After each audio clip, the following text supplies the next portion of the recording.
Mesdames et messieurs, monsieur le professeur, nous sommes très heureux de vous accueillir aujourd'hui. C'est un très grand honneur pour nous de vous accueillir aujourd'hui. Donc avant de vous laisser la parole, je vais faire une brève présentation. Donc professeur, vous êtes un citoyen suisse d'origine égyptienne. Vous êtes un islamologue, un philosophe et un universitaire. Professeur d'études islamiques contemporaines à la Oriental Faculty de la Oxford University et de l'Université du Qatar. Vous êtes également attaché à l'Université de Toshisha à Kyoto, au Japon.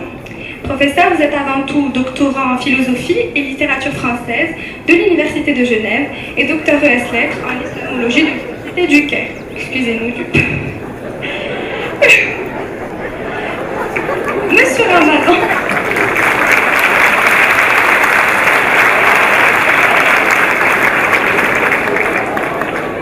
Vous êtes le petit-fils de Hassan al-Banna, fondateur des Frères musulmans.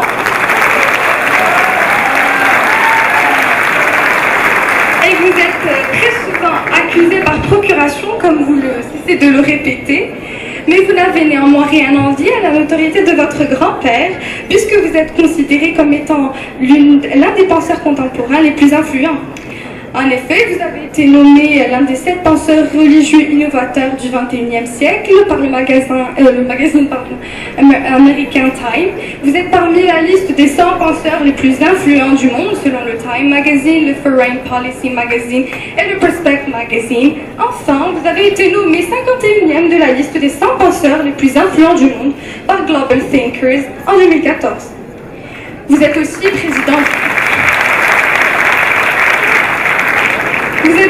président du think tank European Muslim Network à Bruxelles. Vous êtes aussi directeur du CIL, Centre de recherche sur la législation islamique. Enfin, vous êtes membre de l'Union mondiale des savants musulmans. Professeur, votre œuvre traduit la réflexion philosophique, religieuse et idéologique que vous défendez. Et vos différents ouvrages résument vos positions, quoique souvent accusées de double discours. Ainsi, pour vous, il n'y a pas de doute que la société dans laquelle nous vivons est plurielle. L'autre en nous se doit d'accepter la diversité certaine qui nous entoure. Votre intime conviction, professeur, est que le clash des perceptions, comme vous le dites, peut être dépassé par un travail sur soi et sur les préjugés. Professeur, vous vous présentez comme médiateur entre l'Occident et l'univers islamique. Diabolisé par certains, admiré par d'autres, vous ne laissez personne indifférent. Vos apparitions médiatiques sont suivies par tous, et que l'on soit d'accord avec vous, vos opinions ou non, vous enflammez souvent le débat grâce à un charisme indéniable et une audace qui vous est propre. Persuasif et convaincant, vous maniez la langue de Molière dont vous êtes doctorant ES en littérature et jouez avec ces mots avec une agilité sans pareille. Professeur Ramadan, c'est un honneur pour nous que de vous avoir aujourd'hui. Vous êtes une personnalité plurielle et vous portez un jugement critique, quoique réfléchi, sur les réalités qui nous entourent. Cette pluralité que vous défendez peut être résumée par cette maxime qui vous revient. Vous vous dites en effet suisse de nationalité, égyptien de mémoire, musulman de religion, européen de culture, universaliste de principe, marocain et mauricien d'adoption. Et c'est avec un très grand plaisir que votre pays d'adoption et la cité balnéaire d'Agadir en particulier vous accueille aujourd'hui. Encore une fois, merci à vous, professeur, d'avoir accepté notre invitation. Professeur, à vous la parole.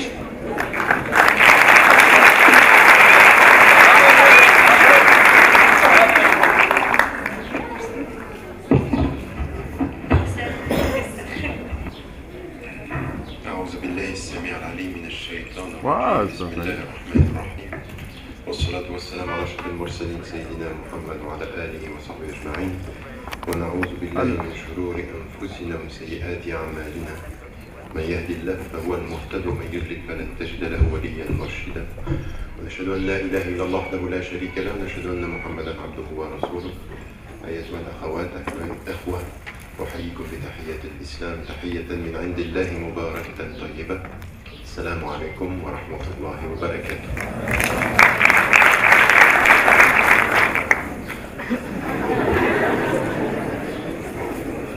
J'ai une fatwa personnelle pour les applaudissements, où je vous demande pendant le temps de la conférence, pendant et après, de ne pas applaudir, non pas parce que c'est une fatwa strictement religieuse et que c'est interdit ou haram du point de vue musulman, mais simplement parce que dans l'échange, je demande souvent aux gens, écoutez la conférence comme vous lisez un livre. Et si vous lisez un livre et qu'une idée vous plaît, en général, quand vous êtes tout seul, vous n'applaudissez pas. Vous l'enregistrez, vous la gardez. Merci infiniment pour cette introduction et cette invitation. Déjà, c'est vrai que c'est la première fois, je suis déjà venu à Agadir, c'est la première fois que je fais une intervention publique. C'est dû aux efforts de jeunes, c'est dû aux efforts d'une jeune qui a depuis plus d'une année pris du contact avec mon bureau, la jeune Asma qui est venue et qui est venue me chercher. D'ailleurs, si on arrive en retard, c'est uniquement dû à moi. Ils sont partis pratiquement à 4 h du matin pour venir me chercher à Marrakech. Donc il faut bien les remercier de ces efforts. Non, là, vous pouvez...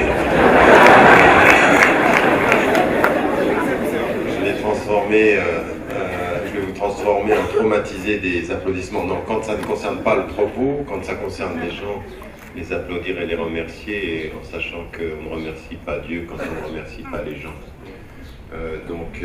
Vraiment, je tenais à saluer les initiatives de ces jeunes qui ont fait en sorte que ce soit possible. Ce qu'on m'a demandé d'aborder ce matin, c'est cette réflexion autour de l'éthique et des valeurs au sein de l'entreprise, au sein du travail.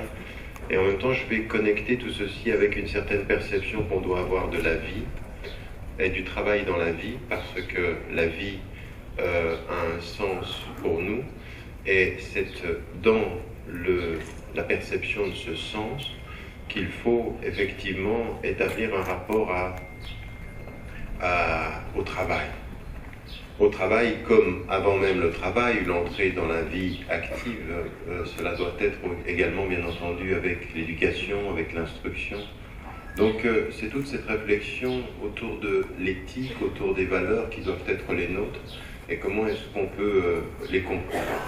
Alors vous verrez que mon référentiel, bien entendu, c'est un référentiel qui est mixte.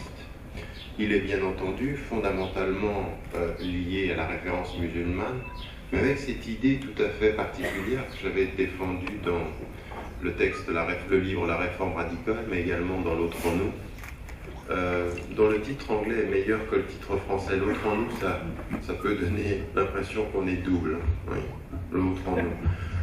Et donc le double disque, oui, il y en a qui... les perceptions. Mais le titre anglais, c'est The Quest for Meaning, c'est la quête de sens. Et donc c'est cette idée que la singularité de l'islam, c'est sa traduction de valeurs universelles. C'est singulier quant au chemin que l'on emprunte, mais c'est universel quant aux valeurs que l'on partage. Et on va s'apercevoir que dans les autres traditions, il y a énormément de valeurs que nous partageons et qu'il y a énormément d'universels. Donc c'est l'image de la montagne, on a plusieurs chemins qui mènent au sommet, et au sommet on trouve des valeurs communes. Et c'est le sens d'ailleurs du tawhid, le sens de la ilaha illallah, il n'est de Dieu que Dieu, c'est de dire, vient avec la foi en Dieu, un corps de valeurs spécifique à la dernière révélation, confirmant les révélations précédentes. À tel point que le prophète, quand il parle de l'éthique, du sujet qu'est le nôtre, il dit, innama bu'ithtu j'ai été envoyé pour parachever des bons comportements. Ça veut dire qu'il y a quelque chose qui était avant moi. Je viens compléter, je viens confirmer et établir ce qui fut, ce qui est et ce qui doit être pour l'avenir. Donc on a de ce point de vue-là une compréhension qui doit être liée à la singularité, à la spécificité, mais également à l'universalité. Mais pour devenir universel, pour vivre avec les autres, certains musulmans aujourd'hui, parce que, certains d'entre vous ici, même dans cette salle, parce qu'on veut montrer qu'on est universel, on devrait se départir de la singularité de notre appartenance. Montrer qu'on partage avec les autres, on est moins soi-même. C'est pas comme ça que les choses se font. On n'est jamais aussi bien avec soi-même que quand on s'assume. Et on n'est jamais aussi bien avec autrui quand on s'assume à la lumière de nos valeurs, dans le respect des valeurs d'autrui. Donc c'est en paix avec soi-même qu'on offre la paix autour de soi. C'est pas en niant ce que l'on est pour prouver qu'on est comme les autres qu'on réussit ça, ça ne fait qu'un complexé. Oui, ça fait qu'un aliéné. ça fait qu'à coloniser. Quelqu'un qui veut montrer, qui finit par être dans l'idée qu'il est là pour plaire ou pour être accepté. Non, on est là pour être respecté. Mais la seule voie du respect d'autrui, c'est le respect de soi. C'est le respect de soi. Au sens où, voilà qui je suis, voilà en quoi je crois. Je ne veux pas dire avec arrogance, non, toujours dans l'idée que je peux apprendre. C'est pour ça que dans la sourate 49 du Coran, quand Allah SWT il parle, quand il commence, il parle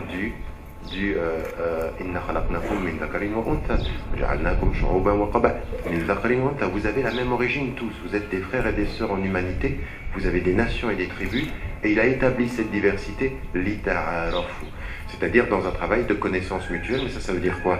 Ça veut dire, soyez qui vous êtes, mais sachez que vous avez toujours à apprendre d'autrui. Toujours autrui à vous apprendre. Et dans la question de l'entreprise, on va s'apercevoir que des femmes et des hommes ont énormément travaillé dans la culture d'entreprise pour essayer de la rendre efficace. Et qu'ils ont établi des choses très très importantes. Et qu'il n'y a pas de ce point de vue-là à rejeter ce qui a été produit. Bien entendu, tout ce qui permet de lier la valeur à l'efficacité, on va le prendre, bien entendu. C'est la sagesse.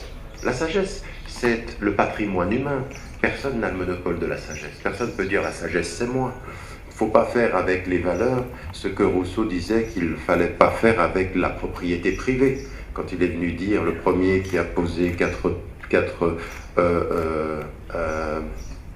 piquets, qui a dit ceci est à moi, a établi la propriété privée, mais il a volé le monde en fait. La terre appartient à tout le monde. Personne ne peut dire ça c'est à moi simplement. Nous ne sommes sur la terre que des vice-gérants, nous sommes là pour gérer, nous ne sommes pas les propriétaires. Mais avec les valeurs c'est pareil, personne ne peut venir de dire la justice c'est moi, le progrès c'est moi. Mais non, nous sommes dans un rapport où il faut écouter, il faut s'assumer et écouter. Ça s'appelle comment ceci? Une dimension très importante de la spiritualité. La spiritualité donne un éclairage à l'intelligence. Elle nous fait accéder à l'humilité intellectuelle. L'humilité intellectuelle, c'est je crois que ce que je pense est vrai, mais il y a une place pour l'erreur. Je pense que ce qu'autrui pense n'est pas ce que je crois être vrai, mais il y a une place pour sa vérité. L'humilité intellectuelle, la capacité d'être dans l'écoute. Et dans ce dont nous parlons aujourd'hui, c'est une chose importante. Donc, déjà, quand on parle du travail, chacun d'entre vous, d'une façon ou d'une autre, vous allez être impliqué dans un travail. Dans une entreprise ou dans une institution, ça peut être, pour ce qui me concerne, c'est une université, ça peut être une entreprise quelconque. Le travail, et même en l'occurrence, même dans votre façon, il y a énormément de choses que je vais lire pour des femmes, par exemple, ou même des hommes qui décideraient qu'à un moment donné de leur vie, ils vont se consacrer à autre chose, ils vont se consacrer à la famille ou autre. Il y a beaucoup de choses dans ce que je vais dire qui sont très très importantes. Ils sont très très importantes parce qu'il faut aussi les vivre. Il y a des dimensions sur lesquelles on n'insiste pas aussi suffisamment dans la vie personnelle, dans la vie familiale. En fait, la vie dans le travail, ou le travail, il faut le considérer comme le travail dans la vie. Il faut le vivre à la lumière de principes que l'on se donne de vie. Il ne faut pas séparer les choses. Il y a le travail et puis il y a la vie. Non, le travail c'est aussi la vie. Le travail c'est aussi dans la vie. Donc il faut le vivre de ce point de vue-là, de façon particulière. La première des choses sur lesquelles il faut qu'on se mette d'accord, et que nous n'avons pas du point de vue musulman, qui a pu être aussi développé dans d'autres traditions spirituelles, mais qui n'existe pas en islam. Cette idée que, parce qu'on est avec Dieu, on oublierait de vivre cette vie. Non. Vous avez une formule qui dit dans le Coran une chose très importante et qu'on va retrouver dans toute la vie du prophète, qui est de dire « Wala tansa nasibaka min ad-dunya » N'oublie pas ta part dans la vie d'ici-bas. Et fais le bien comme Dieu a fait le bien pour toi, comme il t'a donné le bien. Donc il y a une première chose, vis sur la terre et tire le bien que tu peux de la terre. C'est-à-dire, à aucun moment, l'idée qu'il y a une vie après la vie doit te faire oublier le fait de vivre ta vie ici-bas. Il faut trouver un équilibre. Tout est une question. Nous avons établi une nation de la juste milieu. Il faut établir les choses. Donc, ne pas se perdre dans cette vie au point d'oublier qu'il y a une autre vie, et ne pas penser à la vie d'au-delà au point de ne pas vivre à la vie d'ici-bas. Oui, c'est toujours une question d'équilibre. Et ça veut dire qu'en fait, l'idée du succès, l'idée de la réussite, c'est quelque chose qu'il faut célébrer. Il faut réussir, il faut essayer de réussir, mais pas n'importe comment. Avec cette formule claire, qui est une formule que l'on connaît, qui est universelle, fondamentalement inscrite dans la pensée musulmane, la fin ne justifie pas les moyens. C'est-à-dire qu'au nom de votre réussite, vous ne pouvez pas oublier l'éthique et les valeurs. Il y a des choses qu'on ne fait pas.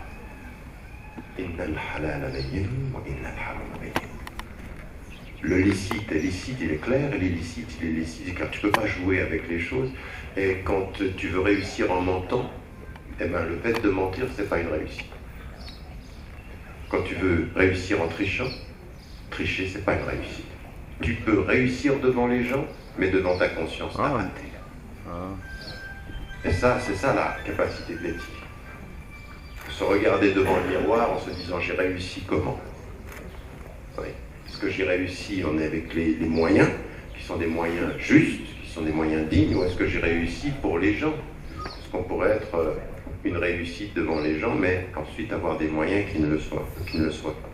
Donc un premier élément ici, c'est reconnaître l'idée de la réussite, reconnaître l'idée qu'il faut qu'on réussisse. Dans une culture d'entreprise, c'est très important.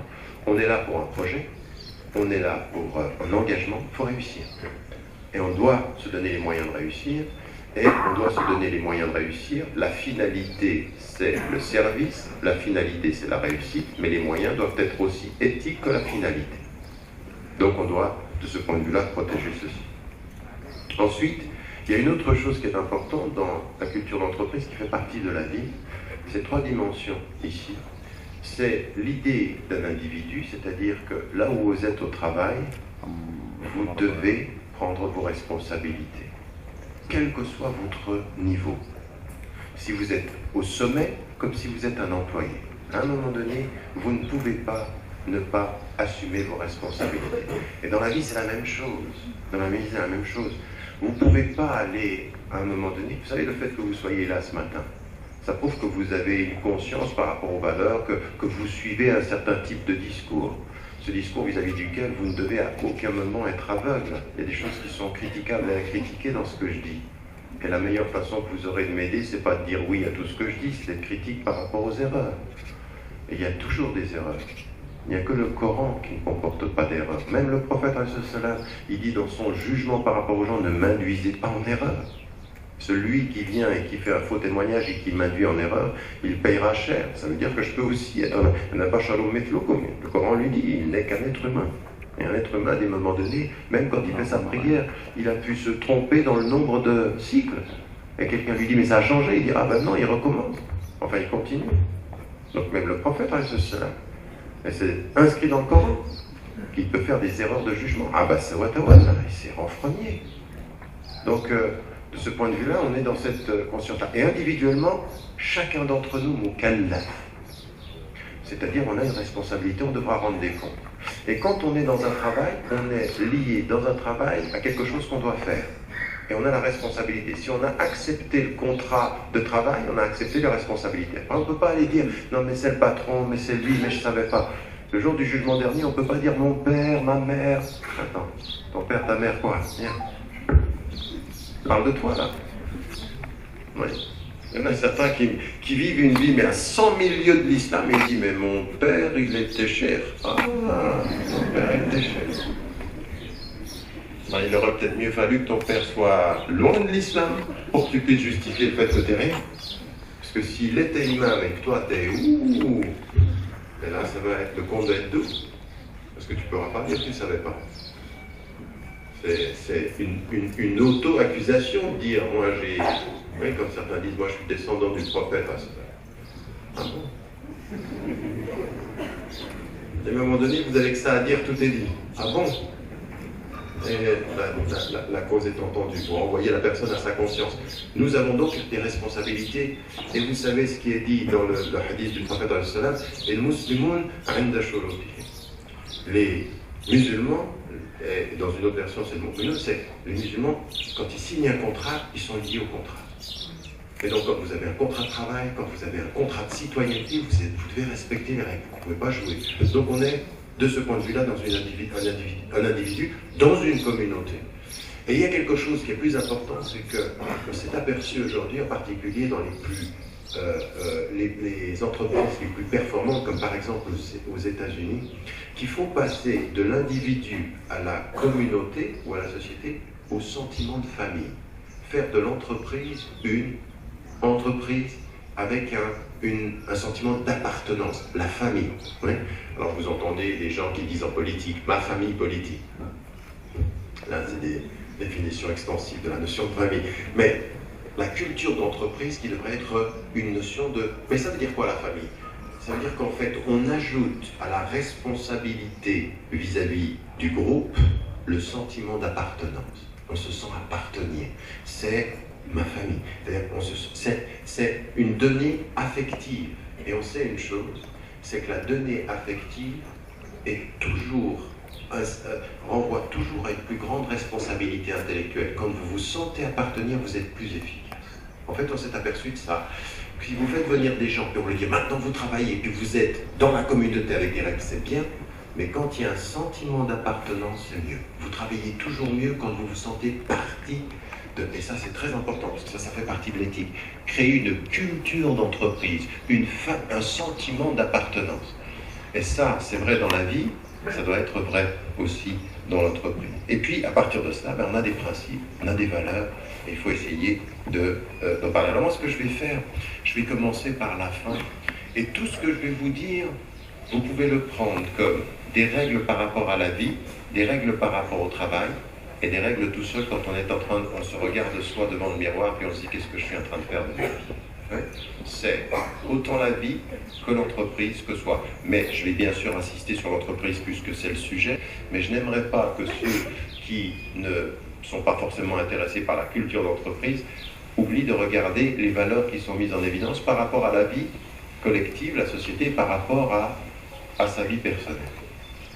Première des choses, dans les finalités, donc comme les objectifs, c'est que tout projet de vie, mais tout projet d'entreprise, devrait d'abord être fondé sur la notion d'honnêteté. Oui, c'est une des finalités, l'honnêteté. Et l'honnêteté, qu'est-ce que c'est? C'est qu'il y a une entreprise qui s'établit et qui va proposer un produit, oui, ou un service. Par rapport à ce produit ou à ce service dans le travail, c'est-à-dire une institution comme l'école, le service et l'éducation, quand on produit n'importe quel, je ne sais pas, médicament, ou quand on produit n'importe quel appareil, il y a cette idée, je produis, et ce produit-là, ce que je vous annonce comme étant ses qualifications, eh bien, dans l'honnêteté, je dois vous les proposer. De la même façon qu'on doit pouvoir proposer un service en disant, ben voilà, j'ai un service et je dois vous le proposer. Cette notion d'honnêteté, elle est bien entendu l'une des choses qui est liée et qu'on comprend directement nous par rapport à nos traditions. Quand il est dit par exemple, ceux qui font le bien, c'est un principe d'honnêteté. Le faire le bien, c'est être honnête. C'est un principe d'honnêteté que nous comprenons, c'est-à-dire que le refus ou la résistance au mensonge, la résistance au vol, etc. Quel est le premier principe qui va traduire l'honnêteté dans l'entreprise et dans notre vie? C'est qu'à partir d'un certain moment, dans ce qu'on dit qu'on va faire, on a la compétence pour le faire. On ne ment pas sur la compétence. On ne ment pas sur la... Ça, c'est capital. C'est-à-dire que si vous venez faire un travail, ou si vous proposez un service, il faut avoir la compétence. Et là, vous avez quelque chose qui résonne, qui est très très importante, et qui est de vous à vous, et de vous à ceux à qui vous offrez le service. Inna Allah idha amala ahadukum amala an yutqina. Dieu aime, quand certains d'entre vous font un travail, qu'ils maîtrisent ce qu'ils font. Yutqina, c'est-à-dire il faut savoir ce que vous faites. À partir d'un certain moment, quand vous vous engagez au travail, la première des honnêtetés, c'est pas de mentir à l'employeur. Et c'est pas de mentir à ceux à qui on vend le service. On vous offre ce service et on va le faire bien. C'est une exigence. Et ça, nous, c'est lié aussi à l'efficacité.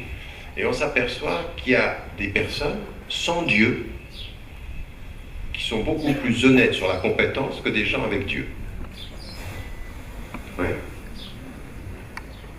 Parce que parfois, ils viennent d'ailleurs, oui, en termes de compétences. Nous, on a un vrai problème. Moi, je suis le premier à avoir ce problème-là. Vous venez de le voir ce matin. C'est le problème que j'ai avec le temps. Parce que ça, c'est aussi important. Quand vous entendez du fond des âges, la prière, elle est établie selon des heures. Tu peux pas, après le Fajr, prier le Fajr en disant c'est le Fajr. Non, c'est le Fajr en retard. Oui. Alors tu demandes à Dieu qu'il te pardonne quand c'est en retard. Mais tu ne vas pas demander à ton patron systématiquement d'arriver en retard. Moi, je me souviens, quand j'étais jeune, je jouais au foot. Il y a longtemps. Et j'étais tout le temps en retard. Il se trouve que mon entraîneur était professeur, était enseignant. À un moment donné, il vient. Il dit maintenant ça suffit.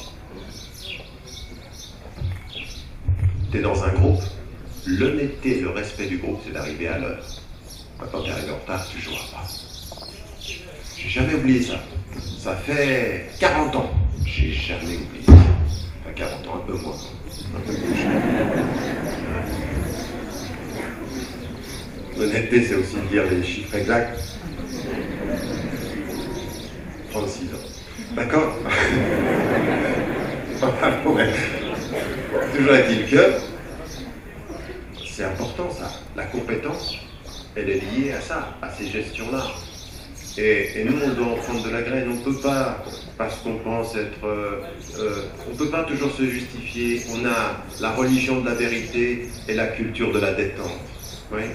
On est des orientaux, des arabes, leur parlèche.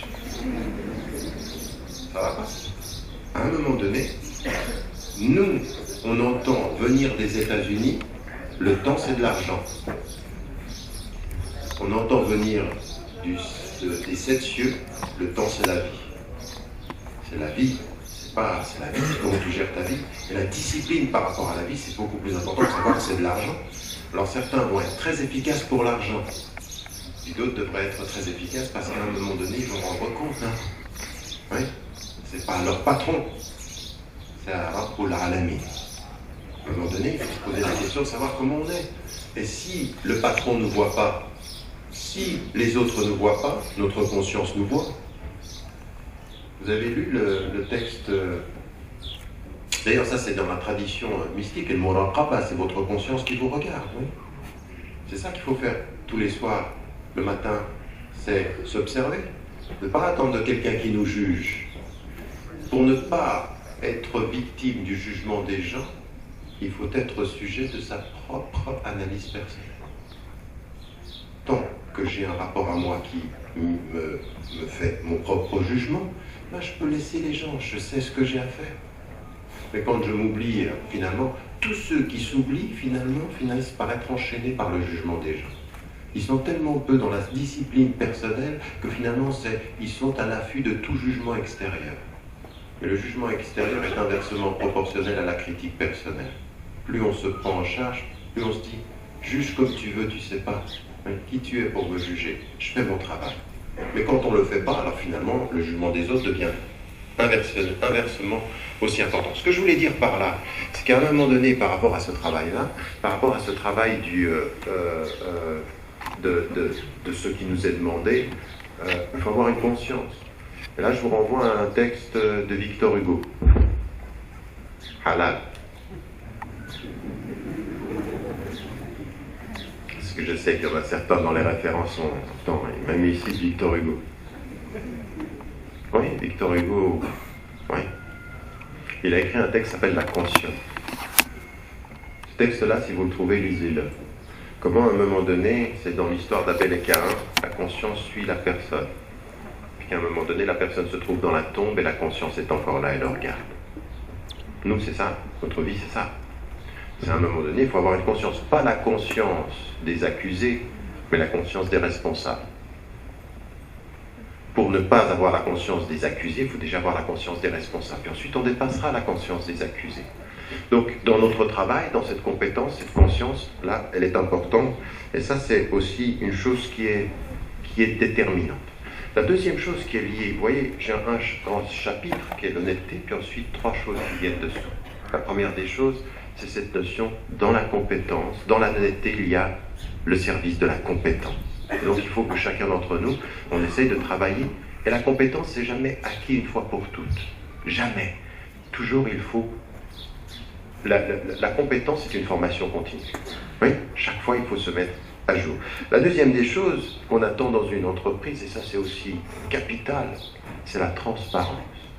La transparence, attention, la transparence, c'est que tout le monde ne doit pas être au courant de tout, mais chacun doit savoir pourquoi il n'est pas au courant de certaines choses.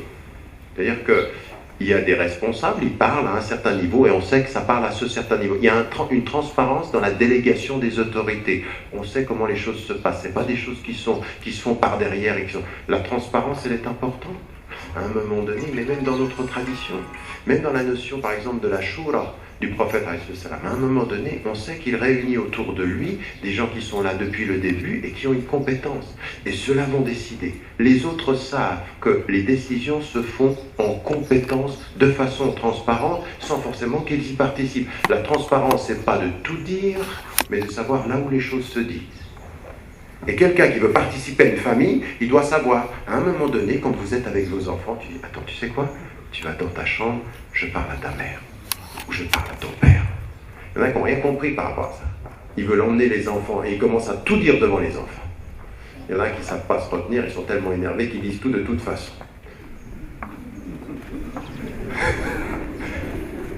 Il y a des choses que vos enfants ne doivent pas entendre. Comme il y a des choses que les employés, c'est pas leur travail, c'est pas à eux d'entendre ces choses-là. La transparence, c'est de savoir où les choses se disent. Et quelqu'un qui est un chef d'entreprise ou quelqu'un qui est dans un... Il doit savoir ceci, il doit savoir la transparence dans les processus de décision. Et ça, c'est ancré dans notre tradition depuis le départ. À un moment donné, même dans les traditions soufis anciennes, il y a des choses qu'on ne dit pas à El Awam. On ne dit pas ça aux gens qui ne peuvent pas avoir une connaissance de ça. Vous ne commencez pas à entrer dans Ilm el-Kalam quand vous n'avez même pas commencé à comprendre ce que c'est qu'El Aqida. Quand tu n'as pas compris la ilaha illallah, tu ne commences pas à te dire Istawa ala al-arsh. Vas-y, commence à parler de ça maintenant. Là, tu vas embrouiller tout le monde. La transparence, c'est au niveau des gens. Quand Ali karramallahu wajha, il dit Khatibun nas ala qadri uqulihim, c'est-à-dire parler aux gens, c'est de la même chose, parler aux gens selon leur intelligence, mais aussi selon leur statut, là où ils sont. La transparence, c'est cette gestion-là. Ça aussi, nous avons un grand problème. Parce que souvent, dans notre entreprise, non seulement on ne sait pas où les décisions se prennent, mais alors en plus, c'est très confus. Très confus. Et on voit apparaître des fois des gens qui commencent avec des décisions, on ne sait même pas d'où ils viennent, comment les décisions ont été prises. Et il n'y a pas de régulation dans la décision. Il faut des règles dans la décision. La shura, elle a des règles. Le processus majoritaire. On est ensemble et à la majorité, on décide. Même entre les savants, quand on dit le jumhur, des savants, on dit, c'est la majorité des savants qui pensent ça. Mais qui veut dire une chose aussi, que même si la majorité des savants pensent ça, ça n'enlève pas l'idée que dans la minorité, il puisse y avoir du vrai.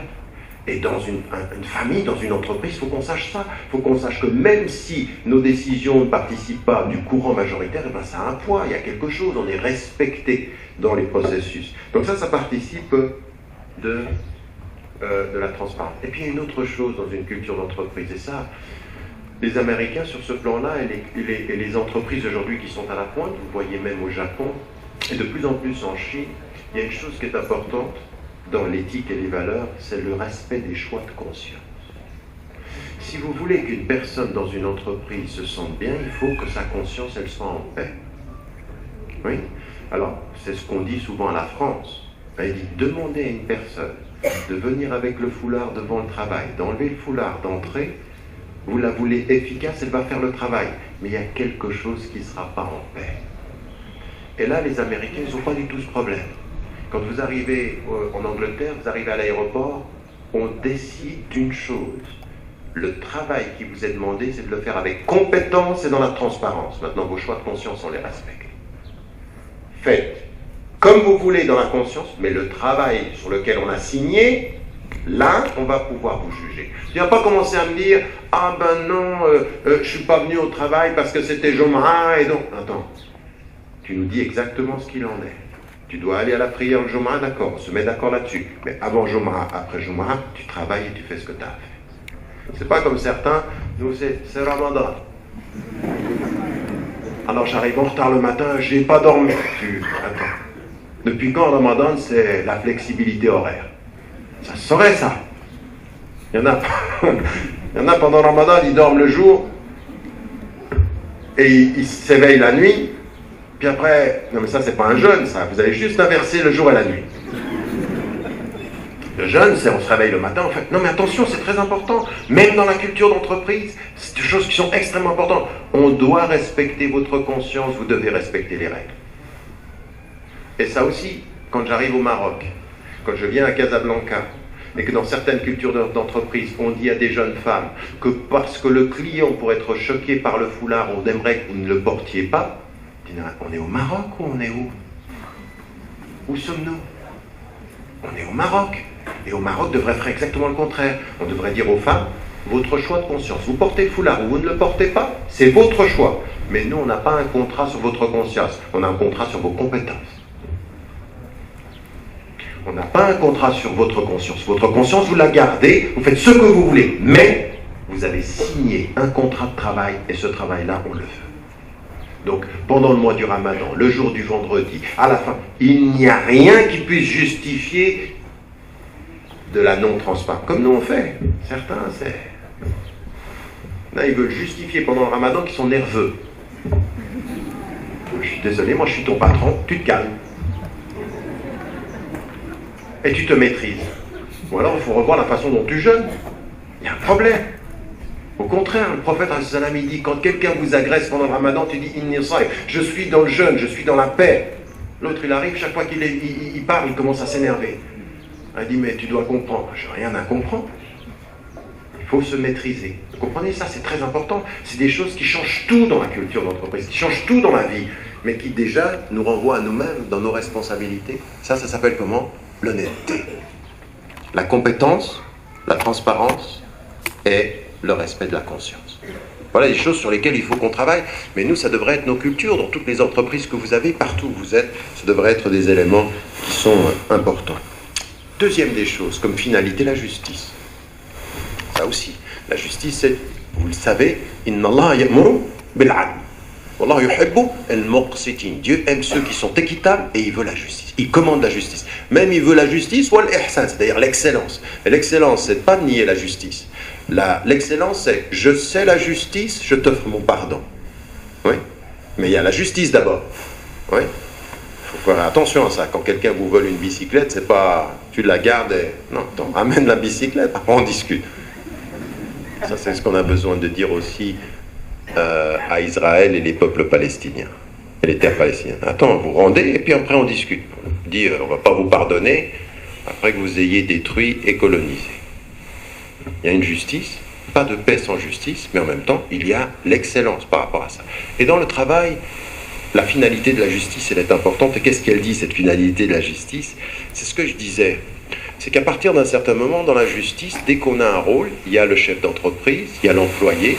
Chacun, à son niveau, doit assumer sa responsabilité et faire ce... Et ça, c'est une justice, c'est-à-dire, c'est la justice distributive. On vous a donné un rôle et vous êtes redevable de ce que vous avez eu à faire. Mais c'est la vie, ça. C'est la vie, mais c'est dans la vie. Dans la vie d'entreprise, ça doit être comme ça. Il doit y avoir une justice. Et on doit savoir qui assumer ses responsabilités. Le chef d'entreprise assume les responsabilités de la vision générale. Les employés assument leurs responsabilités. Donc la justice, c'est j'assume. J'avais un devoir, des compétences, un cahier des charges, j'assume. Donc raison aussi pour laquelle il faut clarifier les cahiers des charges et puis il faut travailler. Mais dans la vie, c'est comme ça. On a un cahier des charges dans la vie. Quand on est papa, quand on est maman, quand on est enfant, quand on est citoyen, on a un cahier des charges.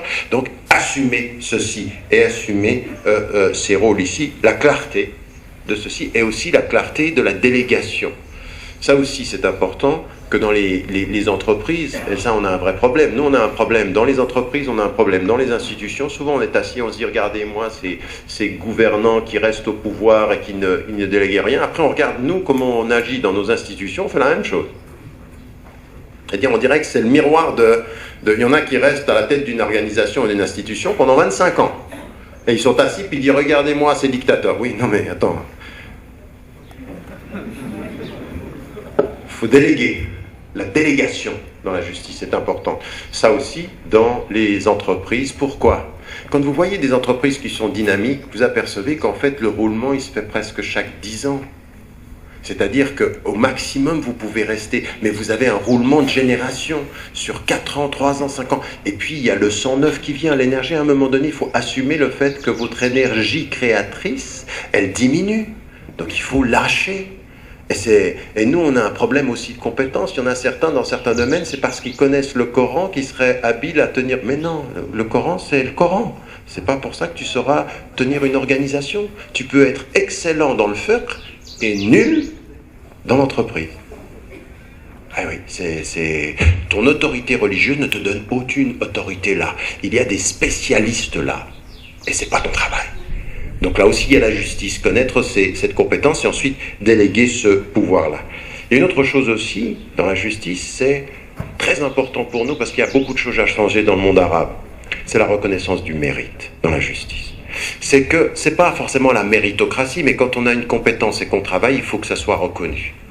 Et ce mérite-là, qu'est-ce que c'est dans un premier temps dans la culture d'entreprise et dans la vie? C'est une chose qui est importante, c'est le salaire. Le salaire, qu'est-ce que c'est? C'est ce que l'on vous donne pour le travail.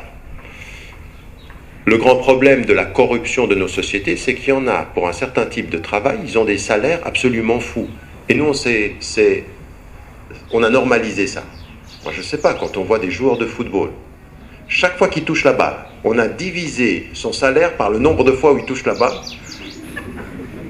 Non mais attendez, chaque fois qu'il touche la balle, 19 000 €.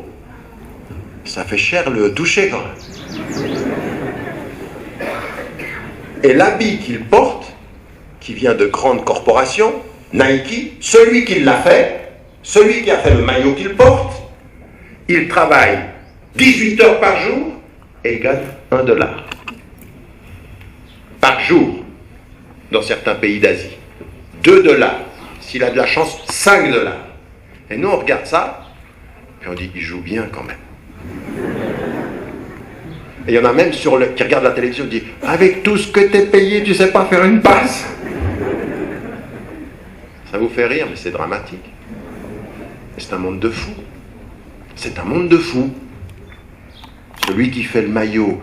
Et vous savez qu'il y en a certains pour faire les ballons de foot, là, ils ont les doigts, ils sont troués pour passer les épingles, ils doivent leur mettre du sparadrap pour qu'ils puissent passer les épingles.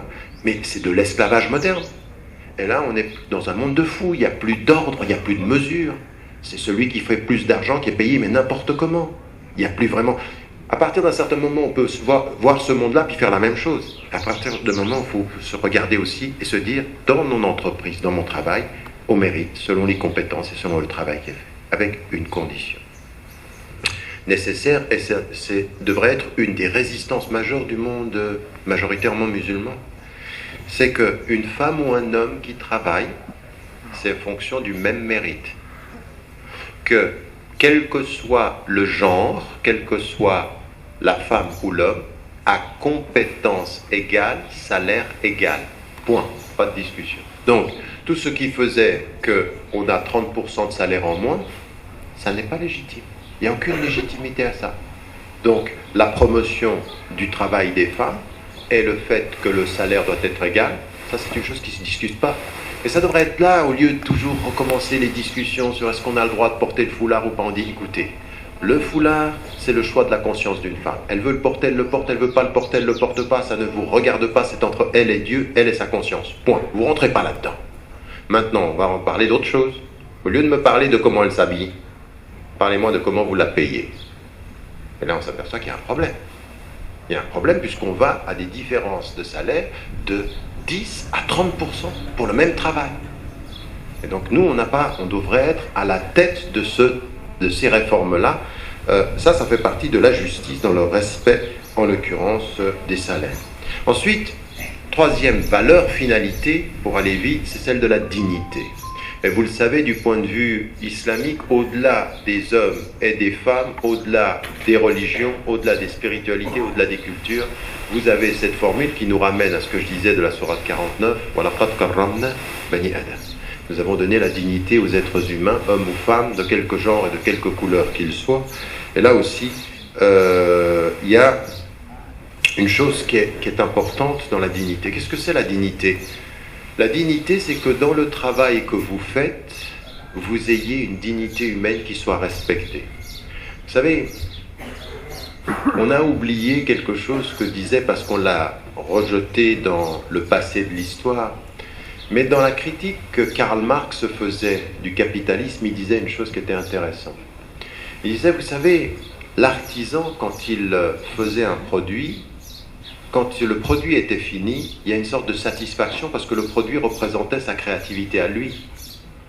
Quand maintenant vous êtes dans le travail à la chaîne et que la seule chose que vous faites dans une voiture, c'est le pneu, quand vous voyez la voiture à la fin, vous ne pouvez pas dire c'est la mienne. Vous avez fait le pneu. Il y en a certains, ils ont vissé le boulon du volant. Ouais. Il y a une aliénation par le travail. Vous n'êtes plus dans cette... Et la dignité, elle est toujours dans notre travail, de faire en sorte que ceux qui sont dans le travail, dans le produit fini, ils retrouvent quelque chose d'eux. Et la culture d'entreprise, elle doit préserver ça. Elle ne doit pas mettre les gens à distance du produit. Alors bien entendu, à des moments donnés, vous ne faites qu'une seule chose. Mais il faut que le patron, il faut que la culture d'entreprise, elle vous fasse sentir que vous faites partie de tout ce projet-là. Pas qu'elle vous dise, oui, très loin, c'est ce que nous on produit. Toi, oui, ça c'est aliénant. Il y a moins de dignité quand vous ne vous retrouvez pas dans le produit. Oui, donc dans ce produit-là, il faut maintenir ceci. Ça, ce sont des choses de notre époque, parce que l'époque va vite. Comment, dans une entreprise, on fait sentir aux employés, aux gens qui participent, qu'ils participent à ce produit et à ce service-là? Parce que ça nous donne une dignité. Ça nous donne de la valeur. C'est un produit dans lequel nous participons dans la créativité et dans la production. Ça, c'est des choses du point de vue de notre référence qui est importante aussi, cette dignité-là. Et puis, il y a une autre chose dont on s'est aperçu. C'est que dans la question de l'équilibre, le travail, c'est un moment de la vie, c'est pas la vie. Le travail, c'est un moyen pour vivre, mais il ne faut pas vivre pour le travail. Et là aussi, c'est une question d'équilibre, et ça veut dire aussi une chose importante, c'est les questions de la relation entre le travail et la famille. Autant le travail doit développer l'esprit de famille, autant l'esprit du travail, l'esprit de famille dans le travail, doit protéger la vie de famille. Il faut faire attention à ces équilibres-là. Et chacun d'entre nous doit faire attention à ça. C'est-à-dire, à un moment donné, il faut se discipliner. Beaucoup des gens qui me voient voyager à gauche, à droite, ils disent, mais comment tu fais avec la famille? C'est toute une question de discipline. C'est une question de gestion du temps. Oui? C'est-à-dire de réussir à faire en sorte qu'on donne du temps à la famille. Parce que donner du temps à ceux que l'on aime fera qu'on travaillera avec plus d'amour dans ce que l'on fait. Mais si on est tiraillé, ça ne peut pas être. Et la dignité, c'est toujours de faire attention à ça. C'est pour ça que le mobbing et toutes ces pressions sur les gens, travailler plus, c'est quelque chose d'indigne. Parce que ça vous enlève votre humanité, votre dignité. Ce temps, la gestion du temps de travail. Et ça nous renvoie à ce que je vous ai dit. Personnellement, dans votre relation au travail, comment vous vous y impliquez? Il y a certaines personnes dans cette salle qui travaillent comme des fous, oui, parce qu'ils veulent oublier quelque chose de leur vie. Oui. Il y en a qui se disent, ouais, je vois très bien ce que tu veux dire. Oui. Il y en a certains, ils s'investissent dans le travail, comme ça fait oublier. Oui. Mais ça, non. Je veux dire, ce que vous oubliez dans le travail va vous revenir par ailleurs. Donc à un moment donné, le travail n'est pas un médicament pour oublier. Le travail, ça doit être un moyen pour vivre. Mais à un moment donné, il faut regarder les choses en face. Et il y en a d'autres, des patrons qui poussent à un travail qui ne vous permet pas cet équilibre. Et là aussi, ça nous renvoie chacun à notre responsabilité par rapport à cette dignité-là. Quatrième et avant-dernier principe, très rapide. Je suis dans mon temps là ou je suis en train de prendre trop de temps? Donc, deux dernières finalités qu'il faut préserver, encore une fois. Maintenez dans tout ce que je viens de dire quelque chose qui est lié à la culture d'entreprise dont nous parlons et qui est le sujet, mais aussi quelque chose qui est lié à vos responsabilités personnelles. Ce sont des choses qui sont liées à nos responsabilités personnelles et la façon dont nous considérons la vie. Il y a une autre chose aussi sur laquelle il faut beaucoup insister dans tout ce qui est l'éthique et les valeurs dans la culture d'entreprise, mais également dans la vie, c'est le bien-être. Vous savez, dans la législation islamique, d'ailleurs dans le texte de la réforme radicale, quand j'ai proposé une nouvelle cartographie ou une nouvelle géographie des finalités, le maqasid al-ulya, c'est-à-dire les objectifs supérieurs de l'islam, je suis revenu à l'ancienne tradition des ulama, des shuyukh, de ceux qui essayaient cette catégorisation, comme El-Juwayni, et puis Mohamed El-Ghazali, et puis El-Shatibi. Et la proposition, c'était de mettre en évidence deux choses qui sont des préservations supérieures. Et il y a El-Din, c'est bien entendu la préservation de la foi et de la religion, mais il y a El-Masalih, c'est-à-dire les considérations d'intérêt public individuel et collectif. Et en fait, el-masalih, c'est qu'il y a quelque chose dans la tradition musulmane qui est toujours de dire il faut reconnaître le bien-être des gens, il faut reconnaître la culture, il faut reconnaître l'intérêt des gens. À tel point même que dans le silence, dans votre tradition, votre école majoritaire au Maroc, l'école malikite, il y a el-masalih el-mursala. Quand le texte n'exprime pas, il laisse aux individus, aux savants, le fait de chercher l'intérêt de la collectivité. Et l'intérêt de la collectivité, qu'est-ce que c'est? C'est toujours cette idée qu'il faut respecter les règles, mais qu'il faut aussi respecter et reconnaître le bien-être des gens. Abu Hanifa, quand il développe toute cette réflexion autour du commerce, il parle du bien-être. Beaucoup, il faut faire attention au bien-être. Il faut tenir compte de ce qui fonctionne dans le commerce, par exemple. Parce que pourquoi il dit ça? Parce que lui-même, c'est un commerçant au départ. Avant d'être un alim, c'était un commerçant. Un riche commerçant et qui a réussi à prendre de son expérience et à préserver l'intérêt des gens. Dans l'intérêt des gens, dans cette dimension de cette part de la vie de ce monde, c'est le bien-être. Et quelqu'un qui avait un doute sur le fait que quand il était avec le prophète, il pensait au paradis et à l'enfer, et puis quand il le laissait, il se laissait aller à la vie, il va vers Abu Bakr al-Siddiq, puis il lui dit ceci, il lui dit mais c'est la même chose pour moi, allons voir le prophète, ils vont voir le prophète, et là il leur dit mais c'est normal, parce que si vous n'étiez pas comme ceci, les anges vous salueraient sur le chemin, et puis il lui dit, c'est-à-dire 1 heure pour la prière, mais 1 heure aussi pour que tu sois bien, que tu n'oublies, que tu te sentes bien, le bien-être. Et c'est pour ça que le prophète il dit toujours, et il répétait ceci, yassiru wa la tu'assiru. Souvent le discours musulman, il est lié à la règle, il est lié aux limites, il est lié au jugement, pas suffisamment sur le bien-être. Que le prophète dit, facilité, ne rendez pas les choses difficiles, mais il a aussi dit, bashiru wa la tunaffiru. C'est-à-dire, c'est une bonne nouvelle. Il faut de ce point de vue-là qu'on puisse se sentir bien dans sa religion aussi. La culture d'entreprise, c'est la même chose. On a des responsabilités, on a des compétences, des responsabilités, on a une délégation de pouvoir, mais il faut qu'on se sente bien. Regardez tout ce qui est en train de se faire, même par exemple dans les entreprises les plus efficaces. On donne du temps, les gens ont une convivialité, vous ne vous rendez pas compte, il y a des choses absolument incroyables, même pour l'efficacité. Vous pensez incroyable comment ils investissent dans la gratuité des boissons, la gratuité des... Mais en fait, c'est une vraie culture qui est liée au bien-être. C'est-à-dire que quand vous y entrez, c'est comme quand vous êtes chez vous. Vous ne payez pas pour aller dans la cuisine, et vous prenez, et vous pensez que c'est un temps libre, mais c'est un temps dont on a donné une qualité plus que la qualité financière, la quantité financière, une qualité. C'est très important, ça développe quelque chose, vous ne vous rendez pas compte de cela, mais ça a un vrai impact. Dans nos entreprises et même dans notre façon de concevoir la religion, non. Quand tu rentres à la mosquée, c'est des règles. Non, à l'époque du prophète sallam, c'est un lieu où on est bien. C'est un lieu où on a envie d'être. C'est un lieu de la convivialité. Il faut avoir de l'espace autour. Dans les lieux de travail, c'est la même chose. Il faut penser à ça. Penser à la convivialité, le bien-être. Et ça vient aussi de 3 éléments qui sont importants. Le premier élément, c'est toujours un rapport au pouvoir. Le pouvoir, quand il se délègue, c'est toujours un pouvoir qui est dans la clarté, qui est dans le bien-être. C'est-à-dire, on sait quelles sont... On est dans ce... Et là aussi, la qualité du leadership. Vous savez, le prophète sallam était très exigeant, mais les gens n'avaient pas envie de le quitter. Ils avaient toujours envie d'être avec lui. Pourquoi? Parce qu'il a l'exigence de la règle et l'amplitude du cœur.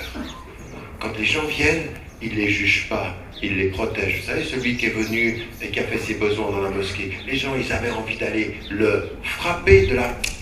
Non, on protège, on calme, on accueille. Ça, c'est toutes des réalités qui sont... L'exigence passe toujours mieux quand celui qui la reçoit est dans le bien-être par rapport à celui qui la donne. Oui? Vous êtes toujours plus en prise avec un ordre quand vous aimez celui qui le donne. Si vous ne l'aimez pas, ça ne va pas. Donc ça, c'est une culture d'entreprise. Et ça vient comment? Ça vient dans l'interaction, ça vient de prendre du temps avec ses employés. Et ensuite, après, la deuxième des choses dans la culture d'entreprise, c'est la communication. Capital, pouvoir parler, pouvoir s'exprimer. Il faut que dans nos entreprises, on puisse avoir des moments où on se parle, où on parle entre collègues, où on parle avec le patron, on parle là aussi. Mais voyez ceci, pourquoi ça nous manque beaucoup dans les entreprises, dans les sociétés majoritairement musulmanes, au Maroc ou ailleurs? Parce qu'en fait, ça nous manque dans notre façon de vivre. Le dialogue à la maison, le temps qu'on prend. Pourquoi est-ce qu'on a autant de hadiths qui viennent de Aïcha radiyallahu anha? Pourquoi? Parce qu'elle dialoguait. Parce qu'elle était écoutée, parce que le prophète il l'écoute, il lui parle. Pendant le mois du Ramadan, il jeûne pour Dieu, mais il la caresse pour elle et pour lui. Oui, on a des hadiths qui mettent en évidence la qualité affective du prophète alors qu'il jeûne. La qualité affective, c'est quoi une caresse? Une caresse, c'est « je veux que tu te sens bien ». Au bout de mes mains, il y a mon amour et ton bien-être. Et mon amour, c'est ton bien-être, et ton bien-être, c'est un gage de mon amour aussi. C'est un signe de mon amour. C'est capital, ça, dans la culture d'entreprise, le bien-être, la communication, la convivialité. Et puis, à un moment donné, il faut aussi, dans des entreprises, moi je vois des gens, ici au Maroc, qui prennent leurs employés, qui partent ensemble et qui vont faire un week-end avec la famille. Des choses qui sont tellement importantes. Vous pensez que vous perdez le week-end, mais non, vous gagnez le bien-être. Et quand vous gagnez le bien-être, vous gagnez l'efficacité. Et quand vous gagnez l'efficacité, vous gagnez la confiance. Et quand vous gagnez la confiance, eh bien l'entreprise, c'est une famille qui marche. C'est une famille qui avance. Mais ça vient de nous, de nos principes. Mais d'autres l'ont pensé sans nos principes, sans avoir comme référence l'islam. C'est vrai dans des entreprises aux États-Unis, c'est vrai dans des entreprises ailleurs. Et nous, il faudrait qu'on se réconcilie avec nos principes pour prendre ces éléments-là et voilà, les appliquer chez nous, avec cette dimension-là de ce bien-être qui est tellement important, la convivialité, la famille et ce sentiment de la famille. Puis il y a un dernier élément qui est aussi la responsabilité sociale de l'entreprise. Alors, on avait lancé, j'étais complètement impliqué là-dedans, à l'île Maurice justement, quelque chose qui était lié à la Corporation Social Tax. C'est-à-dire que les entreprises, quelles qu'elles soient, grandes ou petites, comprennent qu'elles ont une responsabilité sociale. C'est-à-dire que dans ce qu'elles gagnent, dans leurs profits, eh bien, il y a quelque chose qui est lié à la solidarité sociale. Qu'une entreprise, elle ne réussit pas seule, elle ne réussit pas contre, elle réussit avec. Et qu'elle a une responsabilité, quel que soit ce que vous faites, si vous êtes dans une mosquée, si vous êtes dans une organisation, quelle qu'elle soit, ou si vous êtes dans une institution, dans une entreprise, une grande, une petite entreprise, il faut toujours que l'entreprise soit liée à sa responsabilité sociale. C'est-à-dire, il faut restituer quelque chose à la communauté sociale. Ça peut être par des taxes, et nous, là, la notion de la zakat, elle est liée à ça. La notion des zakats, c'est ça, c'est le droit du pauvre. Dans tout ce que tu gagnes, le pauvre a un droit. Donc il y a une responsabilité. Mais nous, alors là-dessus, on est vraiment, vraiment loin d'avoir compris ce que c'était l'esprit de la zakat. L'esprit de la zakat, c'est pas la charité, c'est le respect du droit de l'autre. C'est le respect de ce qu'il est et qu'il a droit à ce que l'on gagne. Et donc là, c'est respecter sa dignité, respecter son bien-être. La zakat, c'est la voie par laquelle on donne à un pauvre pour qu'il devienne autonome et qu'il ne soit plus pauvre. C'est en fait, selon le principe chinois très islamique, ne pas donner du poisson, mais apprendre à pêcher. Ça devrait être ça, la zakat.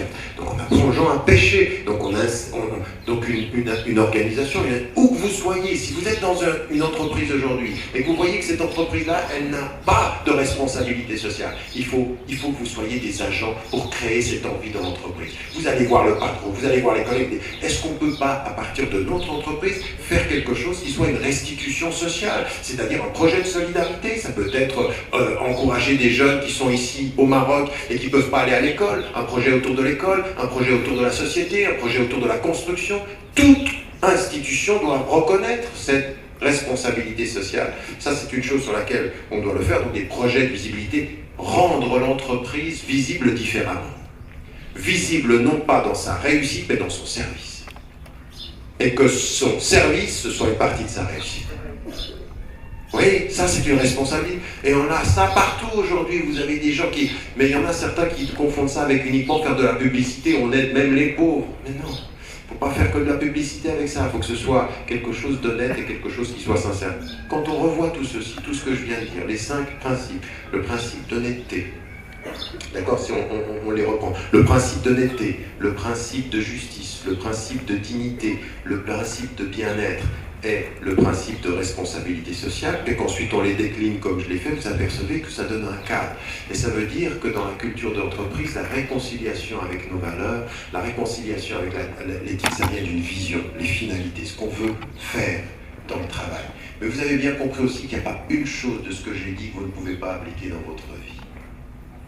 Dans votre vie. Le principe de la compétence, le principe de la justice, le principe de la dignité, le principe du bien-être et le principe du service. Chaque chose que l'on trouve dans le travail, on doit la trouver dans la vie. Et quelqu'un qui vivrait sans avoir ceci, qui parle le principe de la compétence dans sa vie, soit compétent dans ce que tu fais. Quelqu'un qui n'aurait pas ce principe de justice, de la justice dans ce que tu fais, soit juste avec toi-même. Je veux dire, l'une des premières invocations de Adam ou Hawa, c'est-à-dire d'Adam et Ève, c'est quoi? Allahumma zalamna anfusana. Nous avons été injustes avec nous-mêmes. Le principe de justice, ça commence avec soi-même. Ça veut dire dans sa vie se donner du temps pour s'occuper de soi.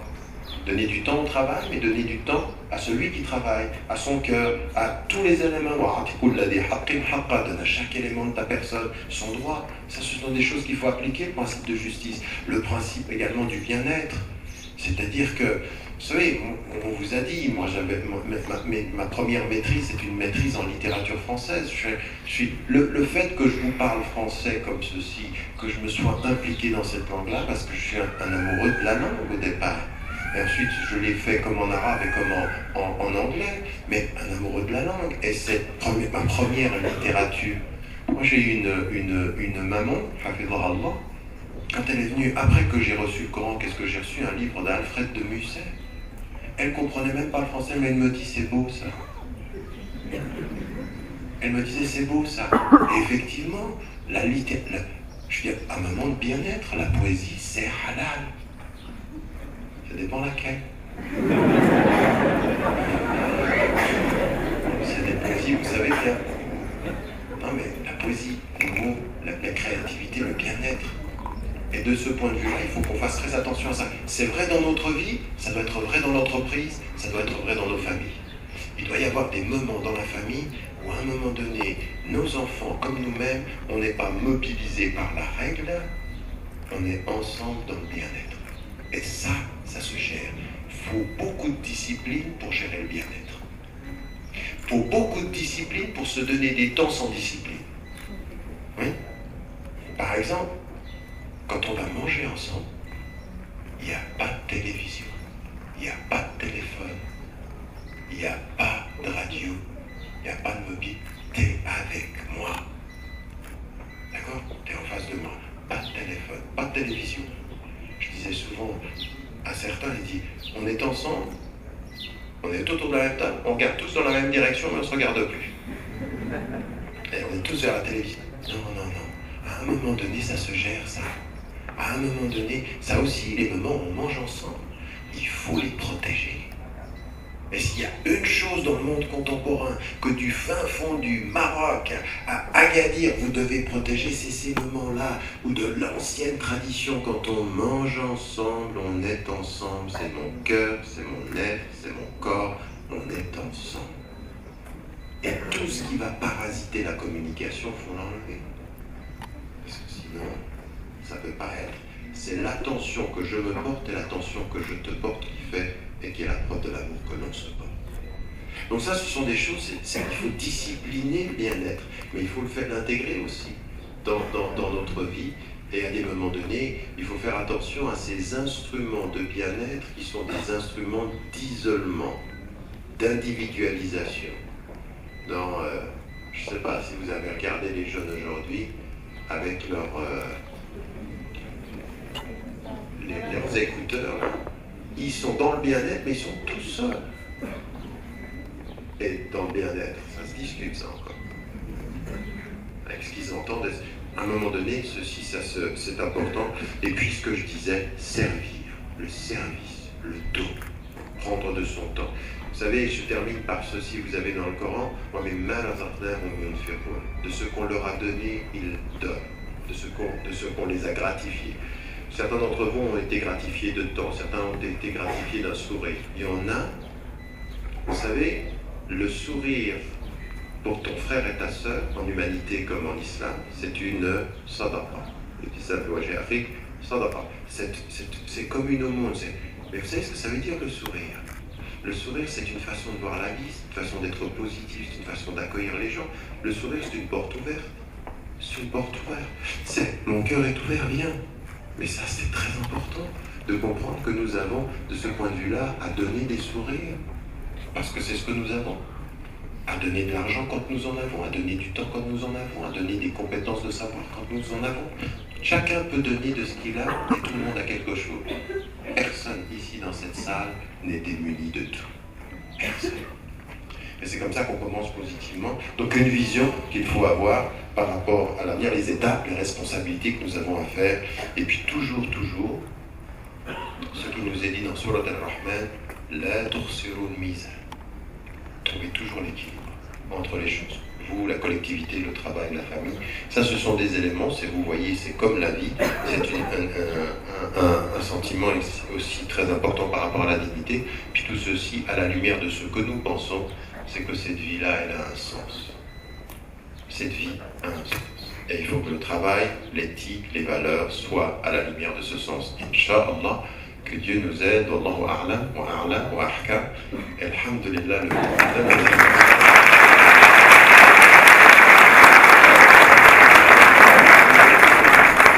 Alors avec la longueur de mon propos et en même temps le temps que nous avons, est-ce qu'on peut quand même aller pour 10 minutes de questions? On peut le faire?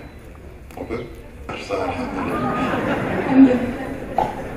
Je commence tout d'abord par vous remercier pour votre intervention qui, comme à votre habitude, est très riche, intéressante, claire et précise. Donc, comme vous l'avez dit, nous allons passer maintenant aux questions et nous vous demandons donc de préparer vos questions. Alors, je vous demande quand même d'être bref si c'est possible, voilà, parce que voilà.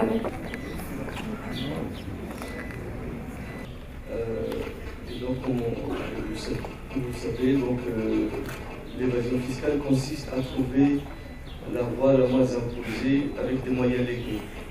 Mais dans certains cas, on ne respecte pas toujours l'esprit de la loi.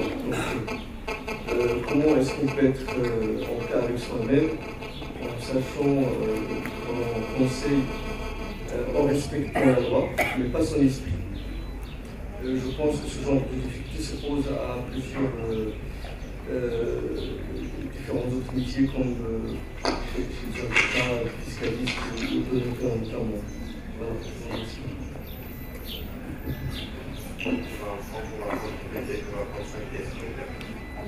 je vous remercie de nous avoir fait la gentillesse d'être parmi nous, et particulièrement au nom des personnes qui auront l'occasion de vous assister uniquement ce matin, et malheureusement pas l'après-midi ni le soir. La question que je voulais vous poser, là, je m'adresse peut-être plus aux philosophes que vous êtes. C'est que tout à l'heure vous avez parlé de réconciliation, vous avez aussi parlé de deux personnes, appelant les choses par leur nom, athées, qui sont, même si, je veux dire, ils n'ont pas une plateforme religieuse, mais ces personnes-là sont très à cheval sur les valeurs et les principes. Maintenant, la question que je vous pose, c'est que pourquoi nous, musulmans que nous sommes, même si on a été éduqués sur un socle très intéressant par rapport aux valeurs humaines, on se manque récalcitrant par rapport à la pratique. Et pour associer avec le thème focal de votre conférence, à savoir dans le domaine de la présence de l'éthique ou l'éthique dans l'entreprise, c'est omniprésent. Par exemple, il y a des employés qui travaillent qui ne sont pas régularisés dans une situation régularisée.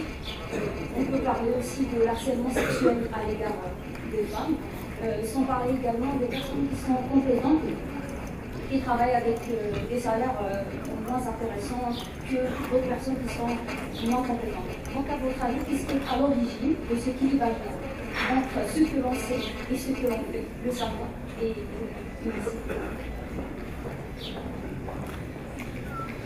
أكيد أنني أعرفه جيدا لكنه لا يعرفني.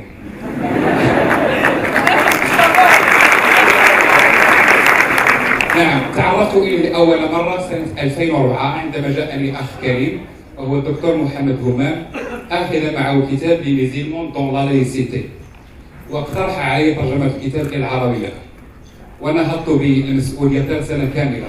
ترجمتها الترجمة الأولى الحرفية، ثم عملت على العربية. والكتاب الآن هو الذي بين يدي المسلمون في ظل البلاد العلمانية الذي طبع بدار الهادي في لبنان. ولذلك يعني أثرت الحضور اليوم بين أيدي يعني فضيلتكم الكريمة.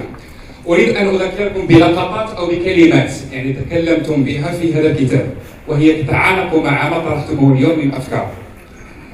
إن الإيمان بالله يجعل من السؤال عن معنى الحياة نداء صارما للحياة القلبية. قال تعالى: يا أيها الذين آمنوا استجيبوا لله وللرسول إذا دعاكم لما يحييكم واعلموا أن الله يحول بين المرء وقلبه وأنه إليه تحشرون. إن نداء الإيمان يحقق حياة للإنسان ويغذي قلبه في كنف الحضور الحي. إن هذه القوة الإيمانية نفسها تغذي صلته بالعالم والطبيعة والناس والحيوانات.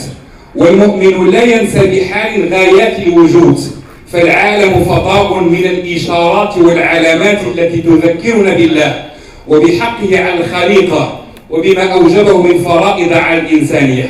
وينبغي أن يندفع، هذا كلامكم أستاذ الكريم، أن يندفع المؤمن بقوة قلبه باذلا طاقته في مجتمع تزداد ماديته من خلال طرح سؤال المعنى والغايات، وبصفة عامة القيم لفالور. إن هذا المجتمع تنهبه أزمة حقيقية في القيم، والمسلمون يملكون أن يؤدوا خدمة جليلة في يومنا هذا بما أوتوا من حكمة الإسلام بدعوة هذا المجتمع بإيمانهم وسلوكهم. أولا، هذا المجتمع الذي انسلخ عن الديانات وانتهى إلى نسيان الله، ومع ذلك فإننا نرى كل يوم آيات شاهدة على اشتداد حاجة الناس وعطشهم إلى الروح. كما يمكن للمسلمين أن يعكسوا القضية وينخرطوا في هموم المجتمع ويناقشوا جيرانهم في قضايا الهوية والثقافة، والمسلم يمكن أن ينتقل من حالة الكمون التي انعزل فيها إلى حالة يصبح فيها عنصر مساعدة للمخاطبين لتحديد ذواتهم بعمق. المقصود بالانخراط في مشروع روحانية حية تحرر المجتمع من استهلاكيته المجنونة. وهذا المشروع الروحاني لا يمنعنا من مناهضة المظالم ومكافحة الفقر والفساد، ولكنه يعتبر شحنة دافعة بما هي ذكر لله للإسهام الأصيل والحقيقي الأعظم للمسلمين في المجتمعات الغربية، ليس بغرض زيادة عدد المسلمين بل بقصد بعث هذه الطاقة القلبية تخلع على البشر العزة والكرامة والشرف. سؤالي أخي الكريم أستاذنا الفاضل هو: هذه القيم الفاضلة، هذه القيم الإسلامية النبيلة، إلى أي درجة يمكن أن نخاطب بها اليوم الغرب وأن نحلها في إطارهم وأن نقنعهم بهذا الخطاب ونجعله خطابا عالميا كما هو أصلا خطاب عالمي الآن سنة جمعاء؟ وشكرا لكم مجددا وللهيئة التأشيرة على هذا الموضوع.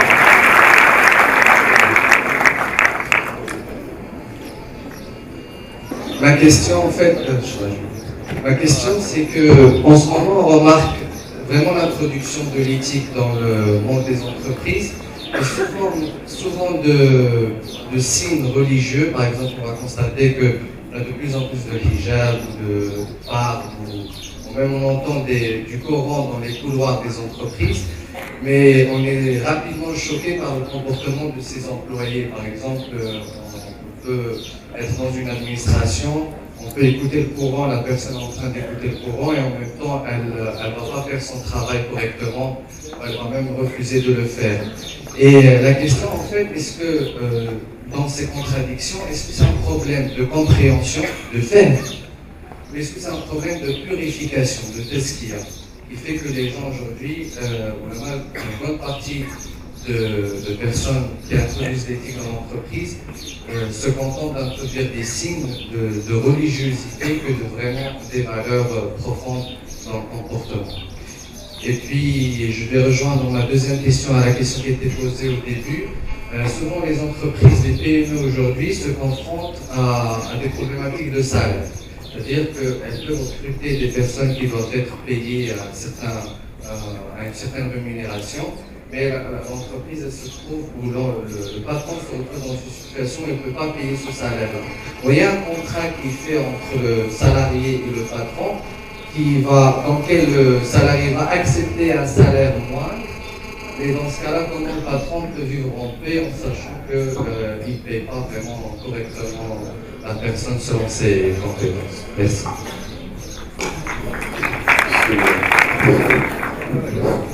Merci infiniment pour ces questions. بسم الله الرحمن الرحيم.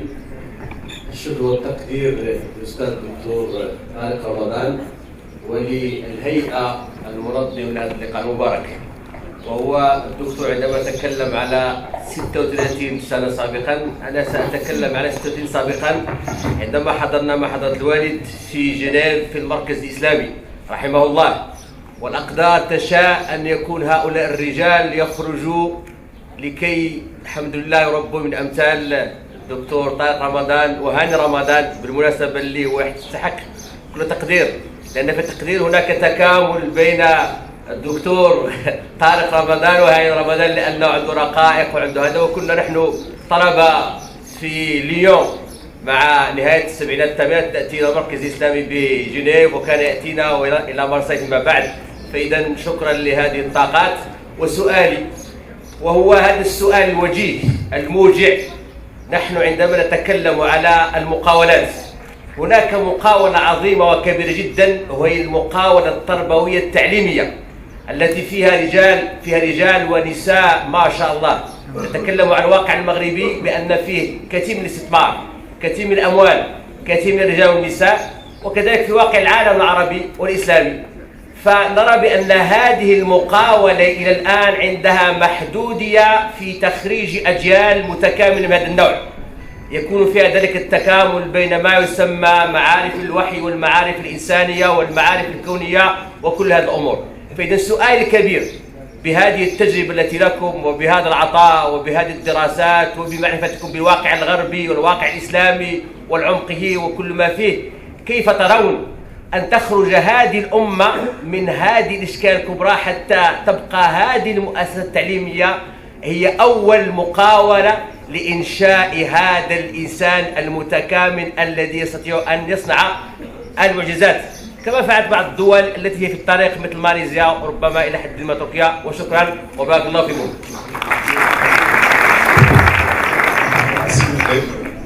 S'il vous plaît, monsieur Tarek Ramadan, si vous permettez, une dernière question.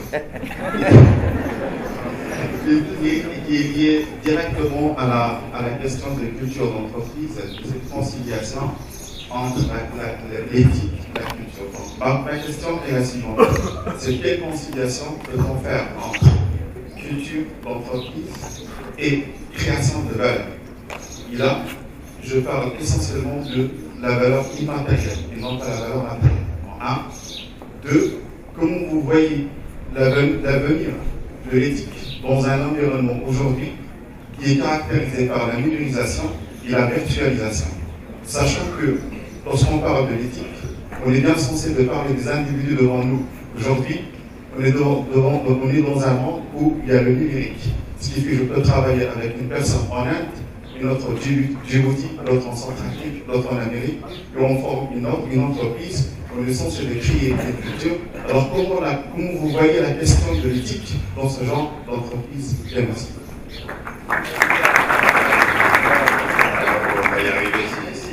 la troisième fois que c'est la dernière. Et Inch'Allah, je vais essayer parce que vous avez de très bonnes questions. Certaines sont vraiment intéressantes et demanderaient beaucoup plus que le temps qui me reste pour pouvoir y répondre. Donc, excusez-moi si... je vous prie de m'excuser si je ne peux pas y répondre pleinement et complètement. Votre première question, ça c'est une question essentielle. Parce que j'ai beaucoup rencontré des gens qui sont dans votre situation, qui sont dans le conseil en l'occurrence, et ils sont entre deux choses. Ils sont entre la lettre de la loi et l'esprit éthique de la loi et l'éthique elle-même. Et donc, évidemment, la loi, elle a des règles et on peut toujours trouver des façons de pouvoir l'éviter. Après, donc on peut toujours. Après, c'est vous et votre conscience. À partir d'un certain moment, on peut trouver des choses qui peuvent, au nom de la loi, alléger. Mais on ne peut pas, au nom de cet allègement, aller jusqu'au point où on va proposer à un client des façons de faire qui ne sont pas éthiques, même si elles sont légales. C'est là où c'est un problème de conscience. Je vous donne moi j'ai été impliqué et on m'avait posé la question, je ne sais pas si vous avez entendu, en Angleterre, on a eu un vrai débat autour des parlementaires qui prenaient de l'argent supplémentaire et autres. Et en fait, leur réponse c'était « mais c'est légal ce que je fais ». Oui, c'est légal, mais c'est pas éthique. Et donc, à partir d'un certain moment, c'est toute une question de savoir dire voilà. Et à un moment donné, il faut dire bon, ben, il y a cette façon-là. Et puis, surtout, ne pas vous mettre dans la situation où on propose des choses qui ne sont pas éthiques en disant c'est vous et votre conscience. Non, c'est déjà votre conscience de les proposer. Donc, à partir d'un certain moment, il faut trouver des moyens où on peut, par rapport à la loi, ben, essayer le moyen de payer le moins possible, mais toujours en minimisant ou en développant une réflexion qui ne soit pas, qui n'ait pas pour conséquence de proposer des attitudes qui soient complètement non éthiques. Ça, c'est votre responsabilité en tant qu'entreprise. Et à partir d'un certain moment aussi, il y a un vrai travail que vous avez à faire, c'est à responsabiliser la conscience des personnes. Parce que c'est vrai que dans la fiscalité, on voit bien qu'il y a des choses qui sont même dans la loi qui sont problématiques. Par rapport à qui paye et comment est-ce qu'on paye. Mais il faut garder une conscience éthique et il faut vous responsabiliser comme responsabiliser vos clients. Et je pense aussi que trop vite on pense que les gens ne vont pas entendre. Non, les gens ont des consciences. Moi je vois même ici au Maroc, des gens qui travaillent dans ce monde-là et qui sont très très sourcilieux et qui sont très pointus par rapport à ça, qui ont le souci éthique. Et donc on peut développer quelque chose de ce point de vue-là. Mais je conçois tout à fait que dans l'ordre national et par rapport à la loi, on soit amené à des moments donnés à des vraies questions de conscience. Dans ce que vous avez mis en évidence sur le fait que on a des valeurs et on les applique pas forcément. Oui. C'est l'homme qui est comme ça. C'est pas simplement les musulmans, ce sont les hommes qui sont comme ça. La question, elle n'est pas d'accepter l'homme comme il est, c'est finalement de poser la vraie question de tarbiyya wa ta'alim, c'est-à-dire comment dans notre éducation, et dans notre éducation personnelle, dans notre responsabilité personnelle, on essaye de réconcilier nos principes et notre façon d'être. C'est une responsabilité personnelle, mais c'est aussi une éducation à la conscience. Une éducation à la responsabilité, une éducation à se prendre en charge. Mais c'est à tel point que même les compagnons du prophète, ils sont avec lui, ils disent, si l'ennemi vient, on va aller combattre et on fera, et on fera, et on fera. Ils annoncent avec courage qu'ils feront, et ils ne font pas.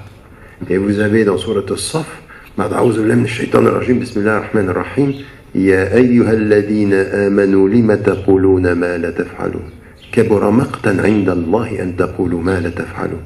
Ô vous qui portez la foi, pourquoi dites-vous ce que vous ne faites pas? C'est une énormité devant Dieu de dire ce que vous ne faites pas. Parce que finalement, ils ne l'ont pas fait. Donc c'est pas vous, c'est pas moi, c'est des gens qui sont autour du prophète, ils sont autour de lui, ce sont des gens qui l'ont lui comme modèle. Et toute la question pour nous, c'est de se dire, nous sommes tous dans le danger de la contradiction. Alors vous avez deux solutions. Soit vous faites semblant de ne pas voir vos contradictions. Soit vous les regardez en face. En d'autres termes, un être humain doit assumer ses contradictions. Regardez tous les gens qui sont ici, tous, de ceux qui sont les plus jeunes et de ceux qui sont habillés les plus ordinairement, à ceux qui peuvent nous paraître plus habillés de façon religieuse, voire même des représentants religieux ici. Il n'y a pas une femme, pas un homme dans cette salle qui n'ait pas des contradictions. Pas un. C'est pour ça que l'essentiel de notre vie, c'est Tazkiyat al-Nafs. Tazkiyat al-Nafs, c'est la purification, c'est essayer de lutter contre nos contradictions, contre nos erreurs, contre celui qui va... Le succès, c'est de lutter. Donc, à partir d'un certain moment, constater nos contradictions en se disant, vous savez, il y a des gens, ils s'assoient, ils regardent la communauté musulmane, et ils se disent, mais c'est une catastrophe. Et c'est vrai que quand vous regardez la communauté musulmane, si vous la regardez comme ça, par rapport aux valeurs qu'on a, ce qu'on fait, c'est une catastrophe. Tout est dans la façon de la regarder. Tout est dans la façon de la regarder. Soit vous la regardez par les défauts, ou soit vous la regardez par votre mission. Je vais vous dire une chose, puisqu'on me parle et que vous avez applaudi au moment où on a cité le nom de mon grand-père, Rahimahullah. Moi j'ai eu mon père, Rahimahullah, qui m'a raconté une chose, et à tous ceux qui pensent, parce qu'ils entendent de l'Occident, que par rapport à mon point, c'est un être dont je suis fier, et je suis fier que sans violence, il ait pu dire aux Anglais, vous n'êtes pas chez vous ici, vous partez, et qu'il ait dit aux musulmans, si vous ne vous réconciliez pas avec ce qui fait votre dignité, vous êtes perdus. Je suis fier de ça. Je suis fier de ce message-là, essentiellement. Mais à un moment donné, ils sont en train de marcher dans les rues du Caire, et mon père, qui est très jeune à ce moment-là, voit mon grand-père qui pleure. Et il lui dit, mais qu'est-ce qui se passe? Et il lui dit, si je devais travailler pour cette communauté et pour ces hommes, j'aurais arrêté. Mais je travaille pour Dieu, il faut continuer. Quand vous regardez les musulmans, à un moment donné, vous dites, mais c'est pas possible. À un moment donné, vous êtes dans une mosquée, là, on doit prier ensemble, et vous entendez, à la Mecque, subhanallah, à la Mecque, au centre des comportements, vous dites, mais c'est pas possible. Alors, soit vous regardez les gens et vous perdez le nord, soit vous êtes avec Dieu et vous maintenez la route. Et c'est ce qu'il faut garder, c'est maintenir la route en se disant, oui, bien sûr, il y a des raisons objectives qui font que les musulmans, ils vont tricher, ils vont mentir, avec tout ce qu'on a. Et nous, qu'est-ce qu'on doit faire? C'est toujours être des agents de rappel, de réconciliation, en disant, mais attention. Et ça veut dire de regarder les choses à la base. Un, notre problème, c'est un problème d'éducation. Deux, notre problème, c'est un problème de façon dont on parle de l'islam. On n'enseigne pas l'islam aujourd'hui de la façon dont on devrait l'enseigner du point de vue de la responsabilité, du bien-être, de notre engagement. On l'enseigne comme des règles avec lesquelles on ne se sent pas bien. Donc quand on ne se sent pas bien, on essaie d'éviter là où on ne se sent pas bien. Donc là aussi, ça c'est important. Et ensuite, amener tout ce discours-là en montrant combien il est universel. Combien il est universel.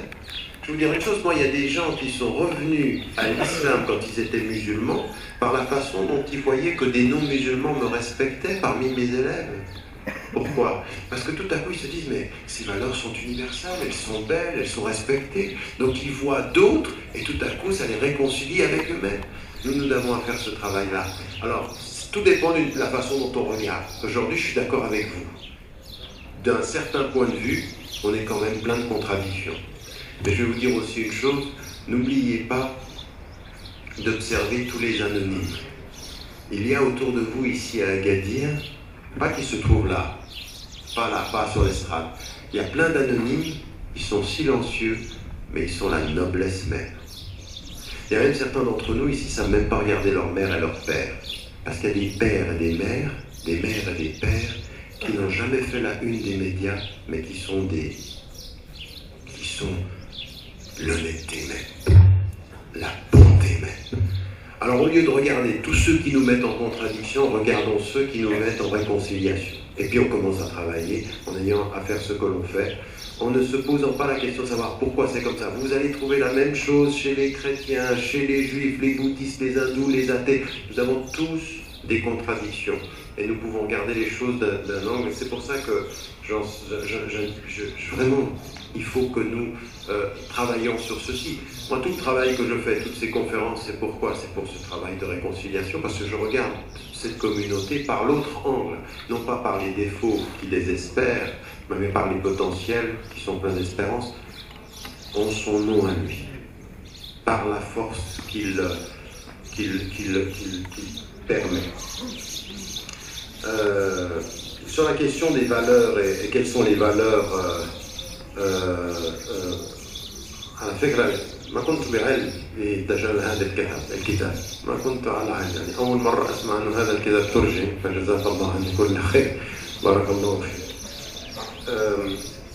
Mais sur la question de les valeurs, tout ce que j'ai dit là, tout ce que j'ai dit, c'est العدالة, الاحترام, الحرية, القسط, tout ça c'est قرامة الإنسان.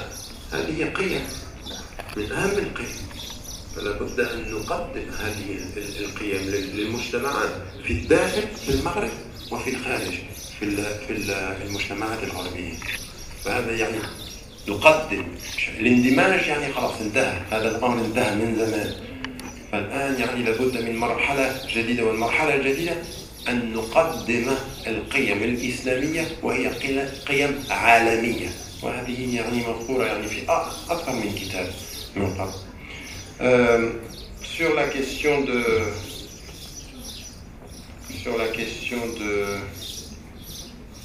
alors oui, sur la question du marketing, je ne sais pas qui est-ce qui a posé cette question. Hier j'étais à Marrakech dans une école justement de marketing. On est bien d'accord, le marketing c'est l'étude de ce qui fonctionne quand le sujet est un consommateur. Alors attention, on doit connaître, vous savez, c'est comme connaître le fonctionnement. Moi, dans le livre L'autre en nous, dans un chapitre, je fais l'étude de ce que l'on sait en neurosciences maintenant, sur le fonctionnement de l'amygdale, qui est au cerveau, le cortex, comment les réseaux des synapses, comment les réseaux de l'information nerveuse parviennent, comment les motifs fonctionnent, les stimuli, etc. Des choses extrêmement intéressantes, il faut savoir. Et en marketing, hier, le directeur de l'école HM, il me disait, il me mettait en évidence ce que l'on sait en matière cognitive, la question de la connaissance, puis en matière sentimentale, en matière affective, le donné affectif, la dimension de l'automatisme, c'est-à-dire créer le réflexe dans l'automatisme, et puis la question de l'imitation, la projection. Tout ceci, ce sont des choses qu'il faut étudier. Si et seulement si on utilise les instruments à des fins nobles, c'est-à-dire que même du point de vue... Mais il y a du marketing au sens noble dans le Coran. Allah, quand il parle aux gens, il les appelle par des choses qui sont... Il sait à qui il parle. Donc il faut qu'on étudie ceci. Quand vous entendez des choses qui sont... On ne saura jamais jusqu'à la fin des temps ce que veut dire Alif Lam Mim. Mais par contre, Alif Lam Mim. Allah, il nous parle, il dit attention, je vous appelle par des lettres que vous ne comprenez pas à un message que vous devez méditer. Ça fait partie d'une façon de parler aux êtres humains. Et le prophète, comment il parle? Il répète 3 fois les choses, il parle lentement, il dit des petites phrases avec des choses profondes. Ça s'appelle comment ça? Ça s'appelle de la communication.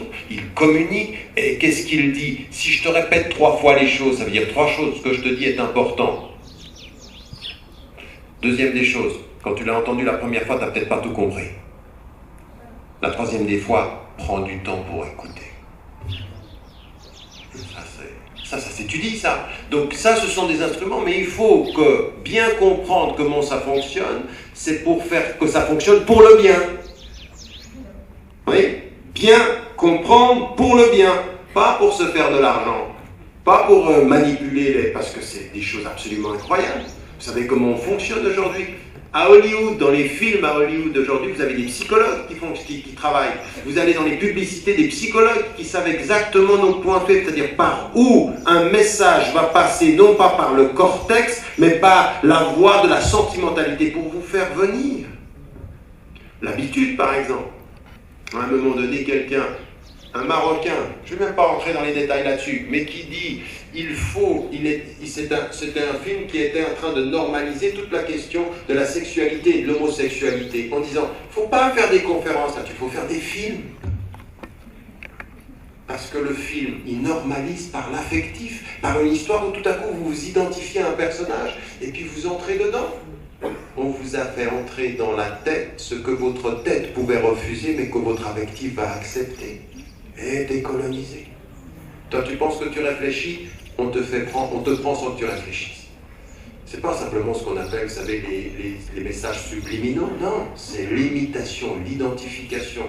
Faire qu'un personnage que vous aimez ait des valeurs que votre conscience pourrait ne pas accepter. Mais comme vous finissez par l'aimer, vous finissez par... Et vous êtes regardé, vous êtes dit, ah, il est bien ce film. Ah oui, il est très bien.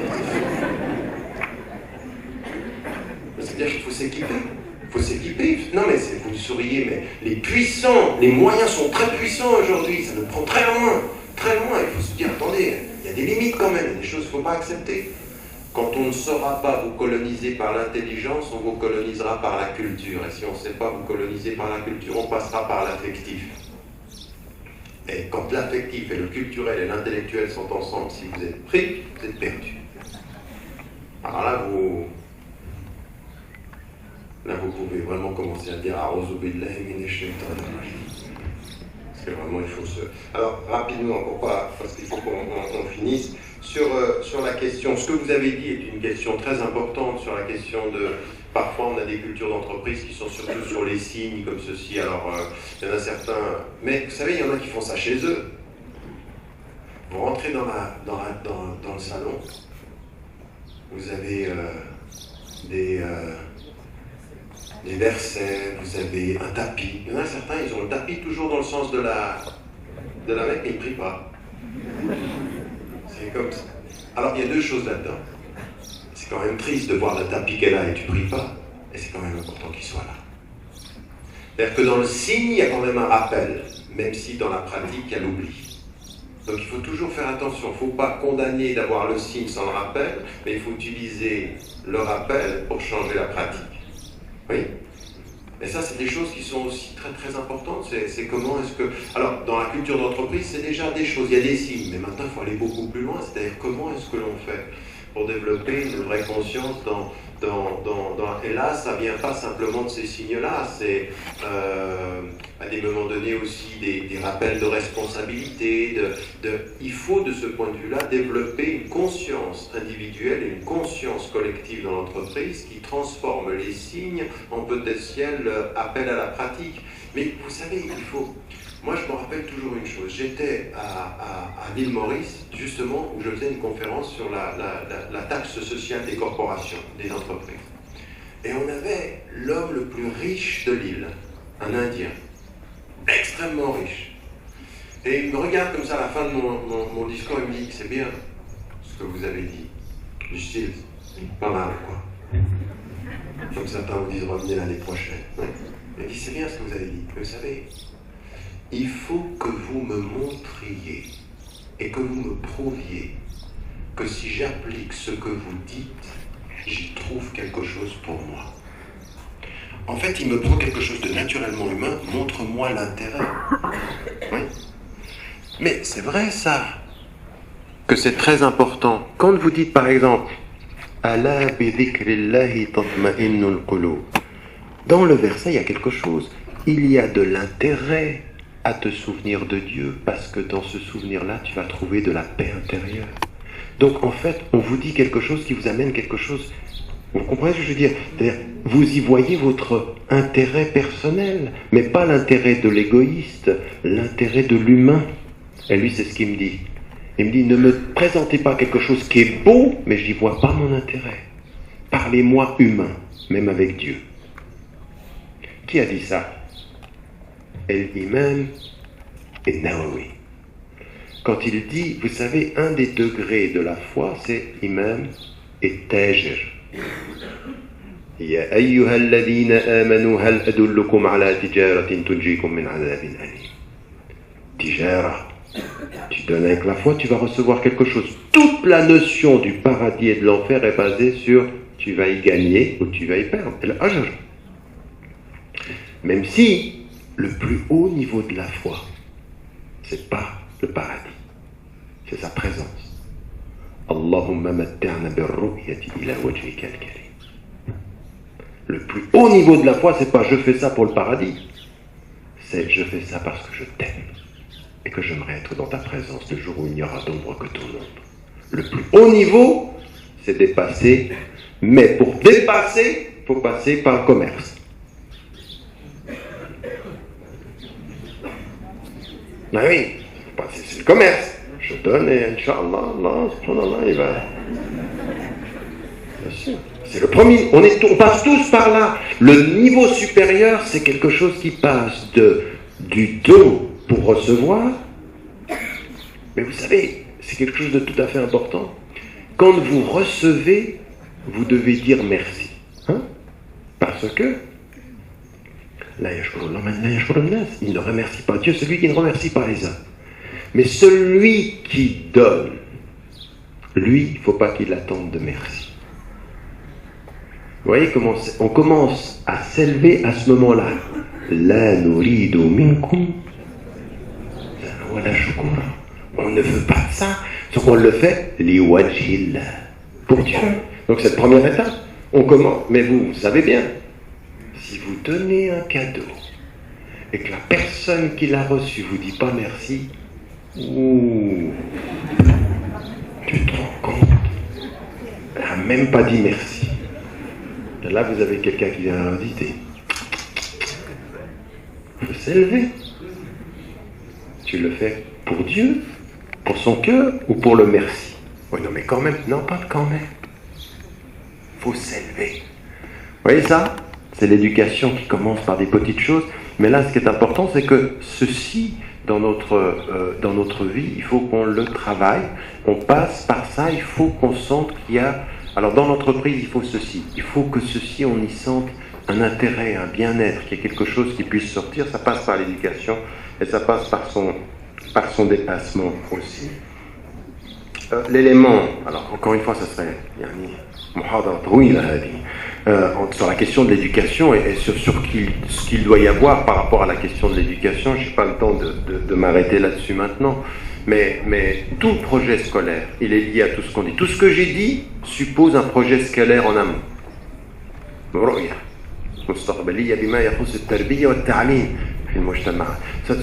Donc ça, ce sont des éléments sur lesquels je pense qu'il faut et en même temps, ce qui a été dit, c'est-à-dire la complémentarité entre les éléments et qu'ils puissent prendre et puis se compléter. Et puis, dernière chose, pour faire rapidement, sur la question du numérique et les nouveaux moyens de communication. Alors déjà, sur le plan local, majoritairement encore, nous sommes quand même dans la culture d'entreprise encore en train de travailler ensemble. Et donc, tout ce qu'on a dit, ça reste. Maintenant, on a des nouveaux moyens. Et dans ces nouveaux moyens, tout ce qu'on a dit demeure, c'est-à-dire la question de l'honnêteté, la question de la justice, la question, tout ça, ça doit demeurer. Il y a un élément qui est le plus important aujourd'hui, c'est la nature de la corruption. Et c'est pour ça que dans tout ce que j'ai dit, l'honnêteté, il y a la vraie lutte contre la corruption. Et il y a deux choses sur lesquelles nous sommes aujourd'hui, auxquelles nous devons faire par les nouveaux moyens numériques. C'est la première des choses, c'est la dépersonnalisation de la relation humaine. Ouais. C'est-à-dire qu'on n'est plus en face à face. Et ça, c'est un vrai problème. Parce que toute la culture islamique, tout ce qu'on a du prophète, c'est vraiment au niveau de l'interpersonnalité. Là, on n'y est plus. Donc, il faut garder le principe et l'intégrer à des nouveaux moyens. Et ça demande des spécialistes. On dit, ben voilà, comment est-ce qu'on fait pour traduire le principe d'honnêteté dans ces nouveaux moyens? C'est-à-dire, et c'est pas islamiser les moyens, non, c'est comment traduire ce qui s'appelle dans la dimension des usul al-fiqh et des maqasid, c'est tanzil el-mamad, c'est-à-dire la raison d'être de la lutte contre, comment est-ce que tanzil, c'est-à-dire on la descend dans le waqa, dans la réalité. Ça, c'est un travail de spécialiste. Et à un moment donné, il va bien falloir se poser des questions. Par exemple, je donne rapidement un exemple sur Internet aujourd'hui. Internet, c'est pas simplement un moyen, ça a développé une culture. Et ça a développé une culture de déresponsabilisation chez certains. et de diminution de la responsabilité du propos. Pourquoi? Parce que sur Internet maintenant, on peut poster quelque chose, être lu par certains et cacher son nom. On peut avoir une culture de l'anonymat. Ça veut dire qu'en fait, on développe une idée qu'on est moins responsable de ce que l'on a dit, puisque personne ne sait qu'on l'a dit, si ce n'est Dieu et notre conscience. Mais il faut encore avoir ça. Et aujourd'hui, on a développé, là aussi, il y a une chose qui est la responsabilité, les rumeurs, la corruption verbale, comme la corruption financière qu'il peut y avoir. Tous ces moyens-là vont nous demander de revoir notre éducation. C'est-à-dire comment des moyens peuvent perturber le rapport à soi et à sa conscience. Sur Internet, quand on est seul devant son écran et qu'on pense que personne nous voit, ça demande, voyez bien, qu'en fait, et je terminerai là-dessus, tous les moyens qui se sont multipliés dans notre vie aujourd'hui nous imposent une réconciliation avec l'éducation spirituelle du cœur. Parce que les moyens nous renvoient au cœur. S'il n'y a pas de cœur et il n'y a pas de conscience, les moyens nous mangeront. Et c'est pas par les règles, c'est pas en disant halal ou haram, donc c'est en faisant un vrai travail, ce qui a été mis en évidence aujourd'hui. En votre nom à tous, j'aimerais... Asma est là, elle a été une des chevilles ouvrières de cette rencontre dans la discrétion, et ça c'est aussi à son honneur, mais elle n'est pas seule, il y a il y a vous et tous ceux qui ont organisé, les deux partenaires de cette rencontre. En votre nom à tous, j'aimerais infiniment vous remercier de l'excellent travail que vous avez fait. Merci infiniment, merci à vous d'avoir passé cette matinée. Quand tout à l'heure vous allez, pour certains d'entre vous, faire la prière de Jumu'ah, n'oubliez pas de prier pour vos frères et vos sœurs, parce que c'est un privilège énorme que nous avons d'être dans le calme et de pouvoir échanger et de réfléchir ensemble. Alors où je vous parle, il y a des femmes, il y a des hommes, vous le savez, dans le monde, qui sont en train de vivre des choses qui sont extrêmement difficiles. Certains sont dans la torture, d'autres sont dans la mort, d'autres sont dans le viol, d'autres sont dans la répression. C'est toujours important, ça fait partie de notre éthique de savoir une chose, même si nous sommes nous protégés de la mort, de la torture et de l'humiliation, notre devoir au moins, c'est de nous tourner vers Dieu pour qu'il allège le fardeau des femmes et des hommes à travers le monde. Donc n'oubliez pas de le faire. Et dans l'élan de vos invocations, n'oubliez pas votre frère, ses aïeux, sa famille et sa descendance. Que Dieu nous aide. Wallahu a'lam wa ala wa ahkam wa salam.